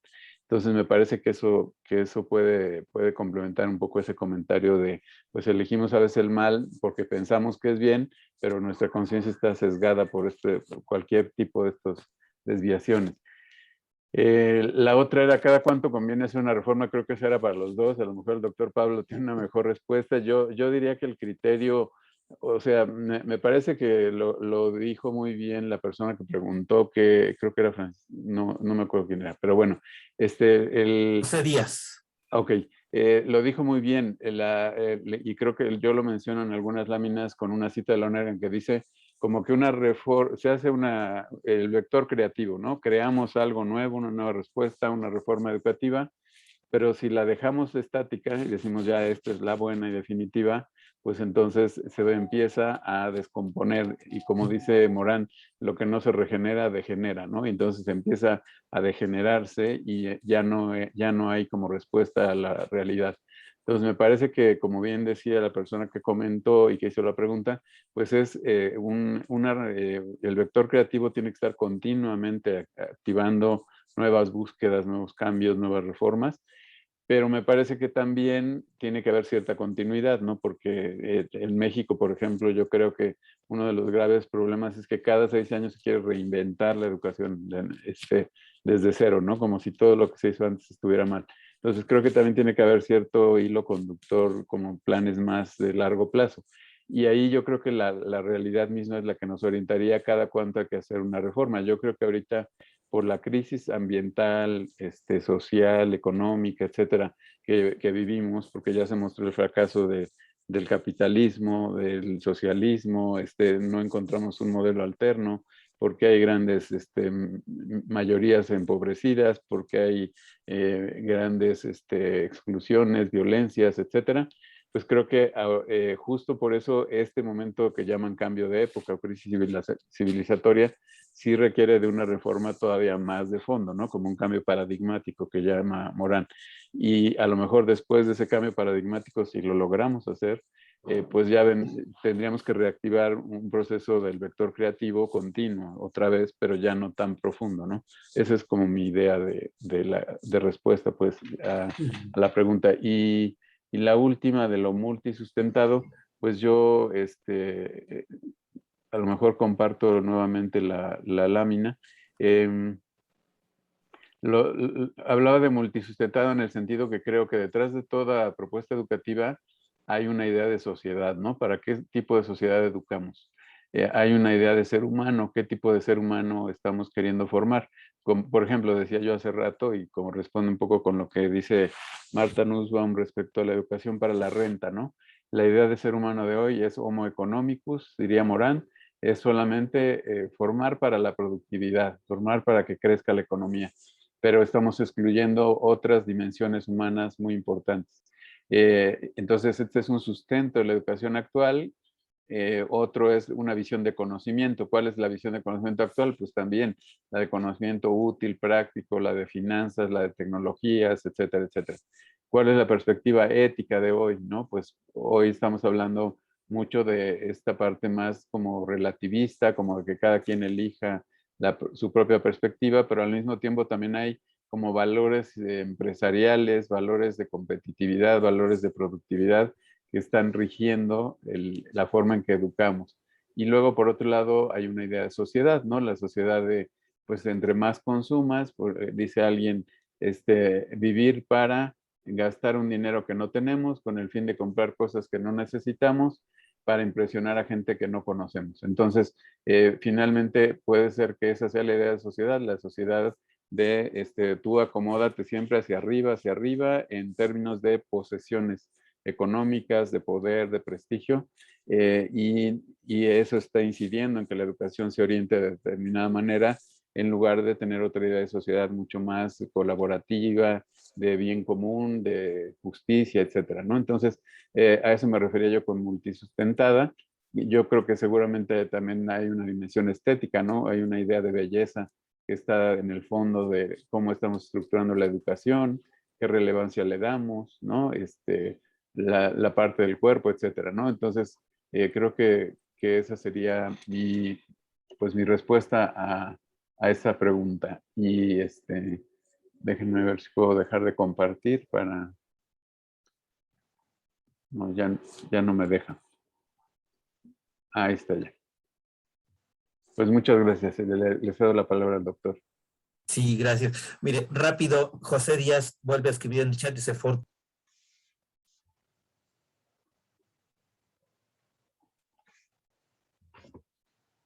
Perdón, ya no te escuchamos, Omar. No te escuchamos. perdón, sí, tenía apagado mi micrófono, perdónenme. Que Fortea, dice, vuelve a escribir José Díaz y recupera otra vez a Fortea y dice que profundice en esto mismo que usted ahorita comentaba, doctor Martín, ¿no? Que el egoísmo es parte de la elección del mal, siendo bien para nosotros mismos, ¿no? Bueno, adelante, doctor Pablo, por favor. Es bastante crucial la pregunta de la temporalidad de las reformas educativas, porque creo que las reformas educativas no se han sustentado sobre la base de la evaluación al proceso que está en el momento articulando la educación, ¿no? Entonces no se evalúan y parece que cada sexenio se cambia, ¿no? Por la ideología que viene con los nuevos actores que forman el Estado. Y eso va a provocar muchas tensiones en el campo educativo. Por ejemplo, la reforma que se hace en educación básica venía de una reforma donde los profesores tenían un posicionamiento frente a la educación. Cuando se viene otra reforma en educación básica, los profesores no cambian su posición frente a la educación, pese a que la reforma estaba ahí, ¿no?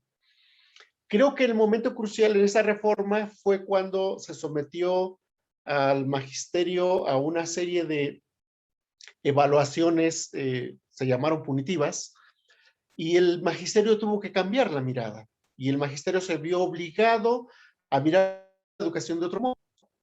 Entonces ahora las evaluaciones tendrían que pensarse a lo largo de todo el sistema educativo con todos los actores.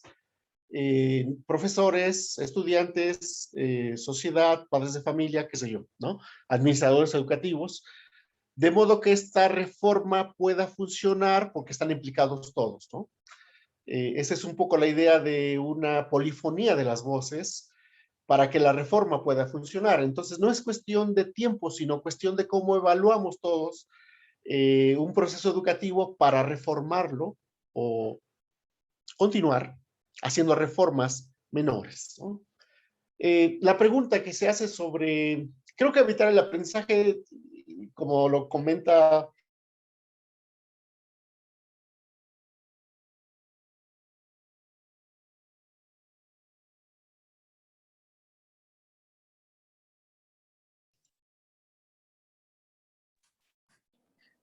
Creo que hay problemas de señal, ¿verdad? Con el doctor Pablo. Creo que sí. Ay, doctora Ana Flores, qué gusto. Mire, la escuché. Qué gusto que Sí, ande aquí por acá, oiga. andamos. Muchas gracias, qué gusto. Pues mira, vamos a esperar un ratito en lo que se restablece la señal con el doctor Pablo. Voy a seguir leyendo algunos mensajes que están aquí en el chat. Bueno, ya está lo de Fortea. Aquí Elisa Gómez.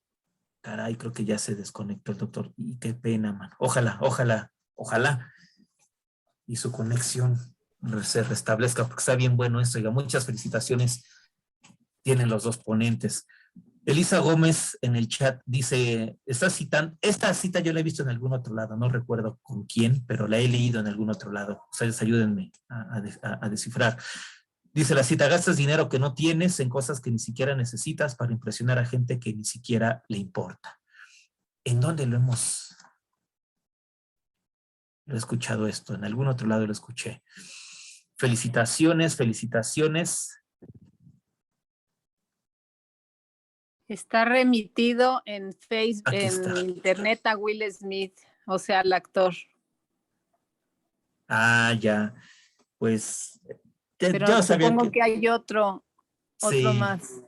debe Ajá. haber algún otro más. Sí, ya encontraremos Emil al autor de esto. Henry Gouvrey, algo así. Ah, mira, ahí está. Puede ser posiblemente ahí el autor de esta frase. Muchas gracias. Aquí, Marce Denise está preguntando algo que tiene referencia o que tiene relación con una de las inquietudes de un servidor. Y ya que están preguntando sobre un tema que también me interesa saber la opinión de ambos ponentes, le pediría a Marce Denise, por favor, si no tiene inconveniente en que ella misma plantee su pregunta a micrófono abierto. No, claro que no. Muchas gracias. Buenas tardes Adelante, a gracias. todos. Buenas tardes. Bueno, mi pregunta es más bien una recomendación por parte de los dos ponentes, tanto por parte del doctor Pablo, que desgraciadamente se desconectó, y bueno, pues en este caso un poco más directa al doctor Juan Martín.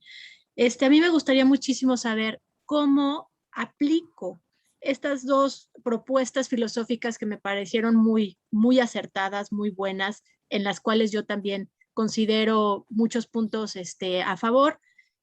¿Cómo puedo yo aplicar estas dos propuestas filosóficas en la nueva escuela mexicana para yo obtener más resultados significativos, eficientes?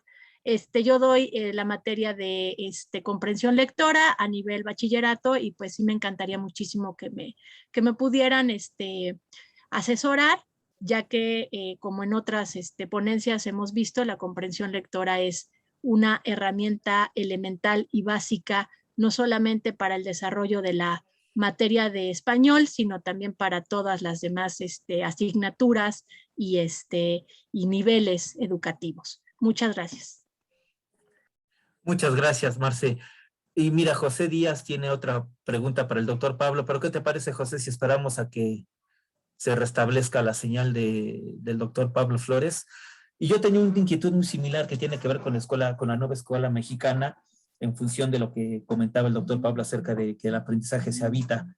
Pero pues bueno, en lo que regresa, me gustaría preguntarle al doctor Martín, en algún momento de su presentación, doctor Martín, hablaba de, acá lo tengo, espéreme tantito, de preguntas cruciales, ¿no? Que hay que hacerse las preguntas cruciales. ¿Qué preguntas cree usted son las cruciales y que deben hacerse desde la educación hoy en nuestro país? Sería esa mi inquietud. Y pues, si ahorita más felicitaciones. ¿Y qué le parece si vamos a sus comentarios y regresamos a ver si hay más interacciones en el chat o con manitas levantadas? Y a ver si regresa el doctor Pablo. Pues la verdad están muy complicadas sus preguntas, pero muy interesantes, muy buenas. Creo que no hay una respuesta obvia, digamos, pero bueno, yo diría primero sobre cómo se aplica esto a la nueva escuela mexicana. A mí me parece que el esquema de los dos vectores, que Lonergan llama, digamos, el vector creativo y el vector curativo o de sanar la historia, que yo aplico a la educación, también lo llama Frederick Crowe en un libro que se llama Cosas Viejas y Nuevas, los retos para la educación, algo así. Él les llama al vector creativo, le llama descubrimiento, al vector curativo le llama herencia.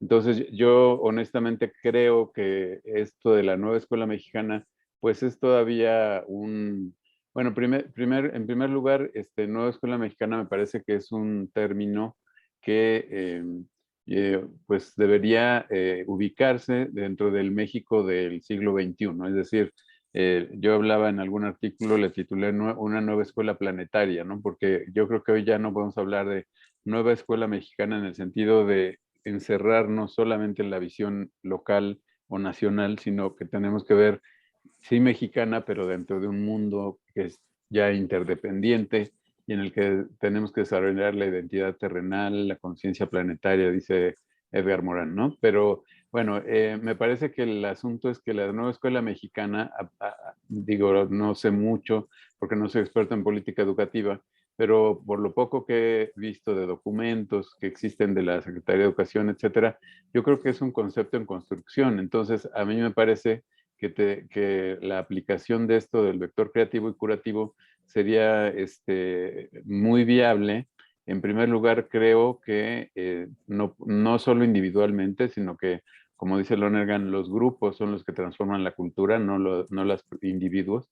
Entonces, creo que si logramos construir redes de docentes que genuinamente busquemos crear este concepto, llenar de significado esto que se llama Nueva Escuela Mexicana y pensar qué debe contener la Nueva Escuela Mexicana para responder a los retos del México de este siglo, inmerso en un mundo problemático y que ya pues tiene estas fronteras porosas, estas crisis ya de los viejos nacionalismos, etcétera.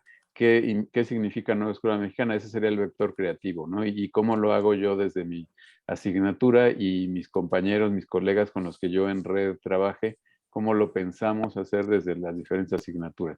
Y me parece que el vector curativo sería, bueno, ¿qué de la herencia del pasado, de lo que toda la tradición de la SEP cumple 100 años ya, ¿no? Como que de toda esa tradición, de toda esa historia que tenemos, de ese camino andado que tenemos como país en términos de educación, de sistema educativo, ¿qué podemos ir rescatando y pensando que pueda ser todavía viable y pueda ser pertinente para construir esta nueva escuela mexicana? Entonces están los dos vectores, el creativo es llenar de sentido qué significa esa nueva escuela mexicana y desde esta perspectiva, es decir, qué tipo de ser humano, qué tipo de sociedad, qué tipo de conocimiento, qué tipo de visión ética necesitamos construir dentro de esta nueva escuela mexicana. Y por otro lado, el vector de sanación, ¿no? La herencia, que desde el amor genuino a los niños, a las nuevas generaciones, que podemos ir aportándoles de valor, de valores que puedan enriquecer su propia experiencia y su propia vida, y que podemos ir aportando al sistema como tal, al sistema educativo en su totalidad, para ir regenerándose. Y me parece que regenerarse tendría que ir en el sentido de ir de una baja complejidad a una alta complejidad, es decir, de un sistema piramidal, vertical, controlador, a un sistema mucho más con la autoridad más repartida, con mucho mayor protagonismo de los docentes, de los directores escolares, con mucho mayor apertura a la crítica, a las propuestas nuevas, a la diversidad, etcétera, y no como un modelo homogéneo, ¿no? Entonces creo que esa parte sería mi respuesta, a lo mejor es muy vaga, pero a cómo aplicar a la nueva escuela mexicana la propuesta de los dos vectores, ¿no? De herencia, descubrimiento o creatividad, sanación. Y ver cuáles son las desviaciones, ¿no? El factor de sanación sería qué desviaciones ha tenido el sistema educativo mexicano y cómo podemos corregirlas, ¿no? En ese proceso de construcción que lleva 100 años ya y que se cumplen ahora, ¿no? Entonces, ¿cómo tratar de rectificar los rumos en las partes donde se haya desviado y hayan prevalecido intereses más bien políticos, económicos, que el interés pedagógico, ¿no? De la formación de los niños y jóvenes. Ahora, yo creo que por ahí va la respuesta, Omar, ¿no? Las preguntas cruciales para mí serían esas, que todo profesor, educador se pregunte, a ver, ¿qué idea de ser humano es pertinente, es necesaria, que permee hoy las prácticas educativas, las estructuras del sistema educativo, la cultura de lo educativo? ¿Qué idea o qué visión de conocimiento necesitamos impulsar y promover? Y ahí, por ejemplo, como decía la maestra, pues la comprensión lectora es fundamental, ¿no? El lenguaje, pues entre más amplitud del lenguaje, entre más comprensión de lectura se tenga, el alumno va a pensar mejor y va a analizar mejor en todas las demás asignaturas. Y por otro lado, qué tipo de sociedad es la que queremos construir, ¿no? Más allá de las polarizaciones y de las descalificaciones de un lado o de otro, ¿qué tipo de país podemos construir en común? ¿Qué queremos y cuáles son los mínimos comunes en los que tendríamos que poner de acuerdo para que en la educación generáramos formación de los nuevos ciudadanos, ¿no? De los nuevos ciudadanos mexicanos? en el mundo, ubicados en el mundo de hoy. Y qué visión ética también, cuál es la visión ética que debería regir el sistema educativo, pues más allá de muchos fenómenos que tenemos de corrupción, de violencia, de machismo, de racismo, etcétera, que muchas veces la educación, la escuela reproduce en lugar de transformar, ¿no? Entonces, bueno, ese sería más o menos, pero sí son preguntas pues complicadas, ¿no? Preguntas que hay que irse respondiendo, que hay que plantearse continuamente y tratar de ir Claro. renovando las respuestas. Pues muchísimas gracias. Oiga. Híjole, mire, acaba de escribir una compañera, Yolanda Pavón, que se manda a disculpar el doctor Pablo Flores porque ya no va a poder conectarse. Tiene problemas severos de internet que escapan a su voluntad y caray, lamentable que ya no pueda conectarse, pero al menos por fortuna logró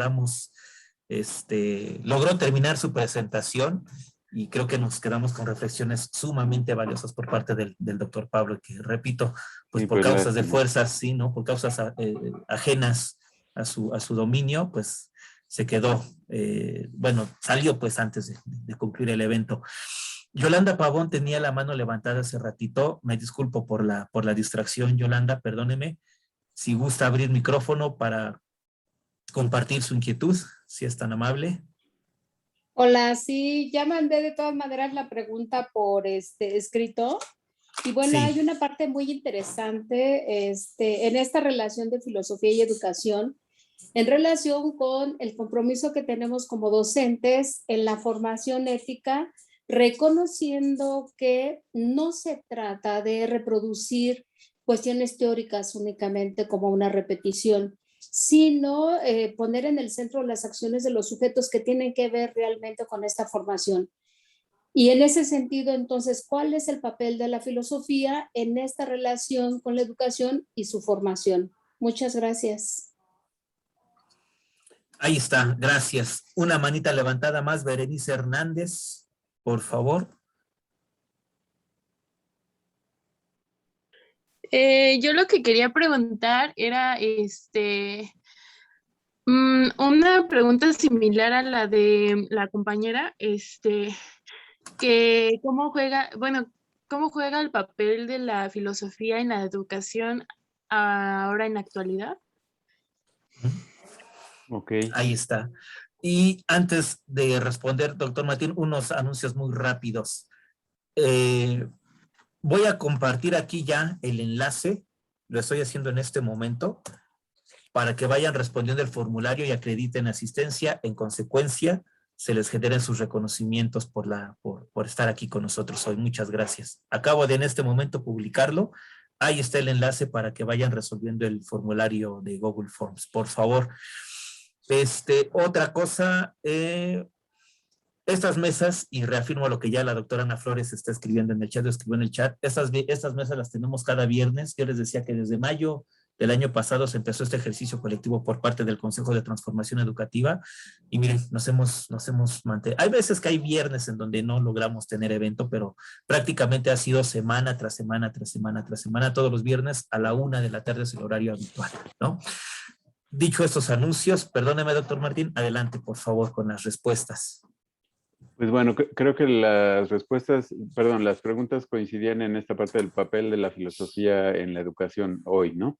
Pero también había otra dimensión que fue entre pregunta y comentario de la profesora Yolanda Pavón acerca de la formación ética, ¿no? Y coincido totalmente con ella. No se trata de enseñarles, estamos ahora trabajando en mi seminario Lonergan, al que también están invitados, lo tenemos por Google Meet. Si me escriben a mi correo electrónico que ahora les pongo en el chat, pues pueden incorporarse también. Lo tenemos los martes cada 15 días en la tarde. Bueno, estamos leyendo un librito que se llama Cómo mejorar la toma de decisiones, de un filósofo lonerganiano, Michael Schulte, y él hace una analogía. Dice, imagínense que tienen un grupo de alumnos de danza para principiantes y que no los dejan bailar. Les hacen leer teorías sobre la danza, historia de los grandes bailarines, los grandes coreógrafos, etcétera, y luego en el examen final les ponen a que bailen un solo, ¿no? Entonces obviamente no van a poder bailar. Entonces, bueno, ¿cuál es la educación ética que necesitamos? Pues no es enseñarles a los niños valores, ni enseñarles qué pensaba Aristóteles o qué pensaba Kant, etcétera, sobre el bien, que eso nunca sobra, obviamente es bueno, es útil, pero el asunto es cómo los enseñamos a bailar en la vida, ¿no? Cómo los enseñamos a moverse en este mundo, y para eso yo tengo pues ahí una propuestita que se llama Educación de la Libertad. Está publicada en algunos artículos que están disponibles en internet, pero hay un librito en trillas que es como un manual que tiene ejercicios y reflexiones, que el libro se llama Más allá de la educación en valores, y es precisamente esa propuesta que coincide con lo que dijo la maestra Yolanda, que es no es enseñarles teorías ni prescripciones, sino es educar la libertad de cada uno de los estudiantes para que se vuelva más inteligente, más crítica, más responsable en su propia autoconstrucción y en la construcción de la sociedad, ¿no? En el papel de la filosofía, yo creo que puedo contestar en dos sentidos. Por un lado, la filosofía creo que está jugando siempre un papel, aunque no nos demos cuenta. ¿Por qué? Porque como marcaba yo en mi esquema, en toda educación, cualquier profesor en la escuela más recóndita, aunque nunca haya estudiado filosofía de la educación o filosofía, está haciendo operativa una filosofía, si le hacemos caso a lo que decía John Dewey. Es decir, está formando un tipo de ser humano, está priorizando una forma de entender el conocimiento en la manera en que enseña o que facilita el aprendizaje, en la que lleva al niño a la cultura, o la cultura hace llegar la cultura al niño, como decía el doctor Pablo, está priorizando cierta mirada ética sobre qué es lo bueno o no en la vida humana y en la vida social, en la convivencia, y está priorizando cuál es el tipo de sociedad a la que deberíamos aspirar. Eso está presente si doy matemáticas, química, lo que sea, ¿no? Entonces, en ese sentido, la filosofía tiene un papel siempre en la educación, pero el problema es que muchas veces es implícito, ¿no? Entonces, lo que habría que hacer es cómo explicitar, cómo darnos cuenta cada uno de los educadores de qué tipo de filosofía estoy haciendo operativa en mi aula, ¿no? Esa sería como mi respuesta inicial, ¿no? Y a mí me parece que ese es el papel crucial de la filosofía. Ya el otro papel es el de la filosofía, digamos, académica, ¿no? Como una disciplina.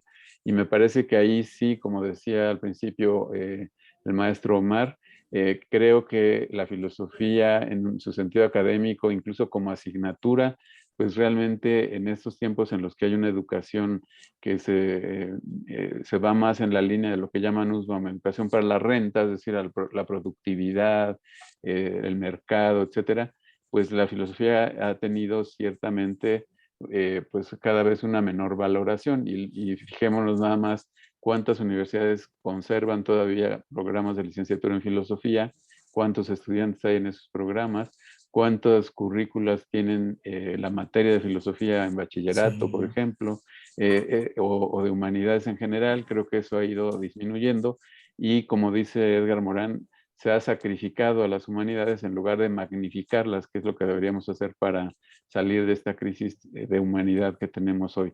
Y me parece que pues eso tendría que ver también con que los filósofos, yo no soy filósofo de origen, los filósofos profesionales, académicos, pues también tuvieran esta visión que decía el doctor Pablo de una filosofía más concreta, ¿no? Más aplicable a lo educativo, y no pues en estos niveles así como tan teóricos que solamente se dialogan entre filósofos, ¿no? Sino que la filosofía realmente llegue a todos, ¿no? Y que se pueda reflexionar filosóficamente.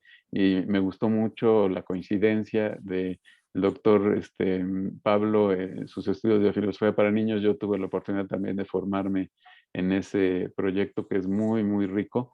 Es la idea de cómo hacer que los niños vayan pensando filosóficamente desde pequeños, ¿no?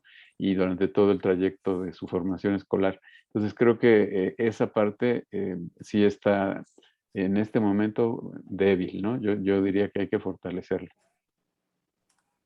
Pues ay, espérenme, que aquí algo pasó como que me trabé. No sé, me escucho bien, ¿verdad?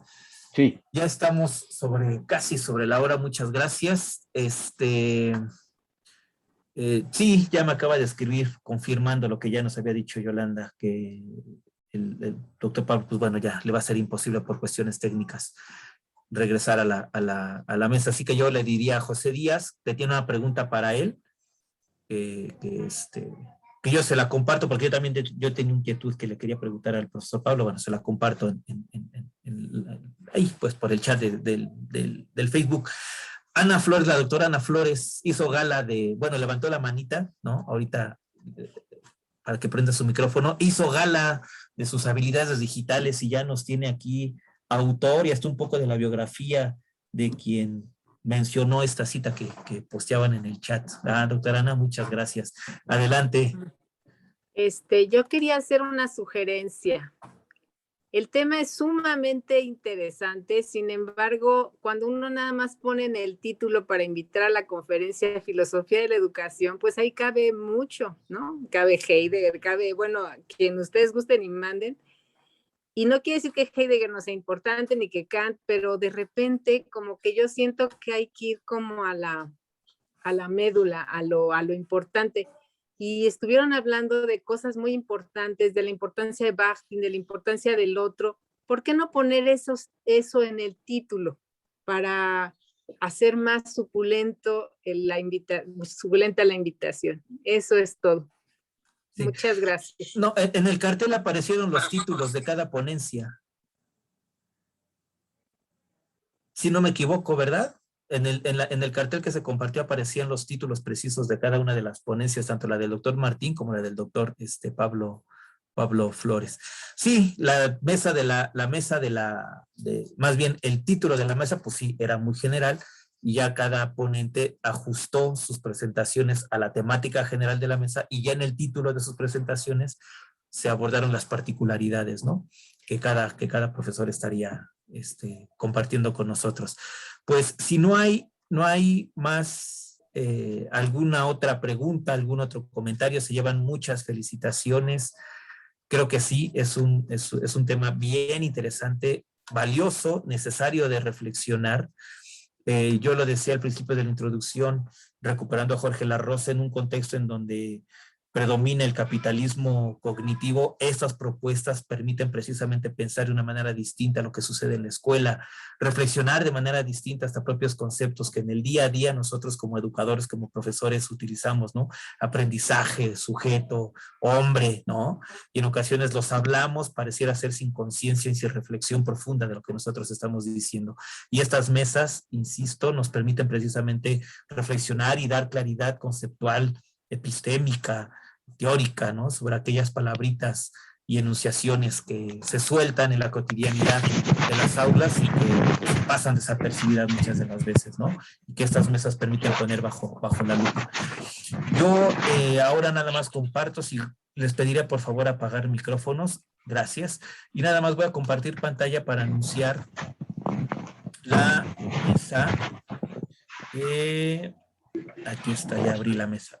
Pero no si pueden cerrar micrófonos, por favor. Nada más, ya estamos terminando. Muchas gracias. Voy a compartir pantalla nada más para anunciar nuestra próxima mesa que organiza el Consejo de Transformación Educativa. No sé si ande por aquí Vic o alguien de los organizadores que la quieran anunciar ellos. Están viendo en este momento el cartel. ¿Andará alguien de la mesa de la próxima semana? Bueno, sí, sería precisamente la Escuela Dual Alternativa, el próximo viernes 17 de septiembre en este mismo horario, de 13 a 15 horas, tiempo de México. Bienvenidos todos. Y bueno, Omar, aprovechando mi intromisión, me parece que ambos doctores nos deben continuar con la temática porque ha sido real, trascendente y más que vigente, ¿no? Entonces creo que sí nos quedamos con ganas de seguir escuchando más de ellos. No sé si fuera posible que pudieran acordar. Y bueno, bienvenidos siempre. Gracias, Omar. No, al contrario, Pati, muchas gracias. Pues ahí está el tema, el día, la hora y el ID para conectarse de hoy en 8 a nuestra próxima mesa. Ya compartió la doctora Ana Flores, si no me equivoco, por el chat de aquí también de Zoom. Y creo que también lo está haciendo en este momento. No es Eduardo Muro, es otro. Ya la doctora Ana compartió la liga de la página web del Consejo de Transformación Educativa. Ahí pueden revisar quiénes somos, qué hacemos, qué hemos hecho, las mesas completas que se han organizado durante más de un año. El último comentario por ahí está compartiendo algo. David Eduardo Hernández Ortega, contacto. ¿Podría comentarnos, ampliar rápidamente a qué se debe el que comparte esos datos, David, si es tan amable?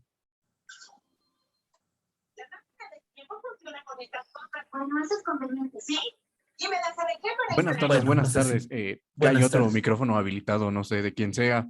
Sí, estamos. Justo en un previo mensaje a ese me permitía felicitarles. Es la primera vez que me sumo aquí a sus espacios y pues vaya, muy enriquecedoras todas las contribuciones. Eso por un lado, y por otro me permitía igual ahí compartir los datos para crear sinergias. Soy perfecto. fundador, sí, de una consultora educativa, entonces considero que pudiéramos colaborar. Solo era eso, pero reitero la felicitación y agradezco profundamente el espacio. Gracias. Pues ahí está. Al contrario, muchas gracias. Y sí, las sinergias siempre son valiosas, necesarias, pertinentes, oportunas, y lo que le quieran sumar. Pues de la misma forma en que recibimos al doctor Martín López Calva y al doctor Pablo Flores del Rosario, les pediría que abriéramos otra vez unos segunditos nuestros micrófonos y les regaláramos, ahora usted va a ser nada más el objeto de nuestras felicitaciones en este momento, doctor Martín. Les regaláramos un fuerte aplauso a nuestros ambos ponentes por el gran trabajo que hoy hicieron en la mesa de hoy.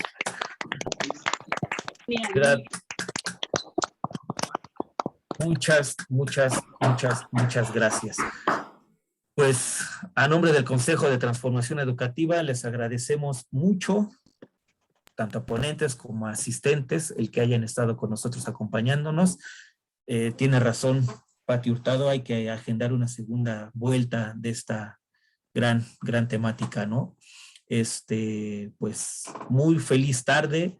Me da mucho gusto ver a varias personas conocidas de antaño, de un servidor, Liz, y bueno, a varias personas más. Muchas gracias por estar acá con nosotros. Buen provecho, es hora de echar taco, diríamos, acá en nuestro país, ¿no? Disfruten el resto de la tarde, disfruten el fin de semana, y a los compañeros del consejo que también están aquí conectados, profesor Leobardo, doctora Ana, Pati Hurtado, doctor Mureta, etcétera. Muchísimas gracias. Un abrazo y damos por concluida la sesión, y en este momento dejo de compartir por Facebook. Que estén muy bien. Hasta la próxima. Doctor Juan Martín López Calva, un abrazo, en verdad, un deleite. Igualmente, un abrazo para muchísimas todos. Gracias. Muchas gracias. Hasta luego. Gracias, doctor. Felicidades. Muchas gracias. Hasta luego. Gracias. Felicidades. Ustedes, hasta luego. Gracias. Muchas gracias. Que tengan buena tarde. Hasta luego, profesor. Hasta luego. Hasta luego, muchas gracias. Nada más con que le dé aquí stop a grabar, deja de grabar, ¿verdad, Pati? Sí, adelante, Omar. Nada más pon stop. Hasta luego.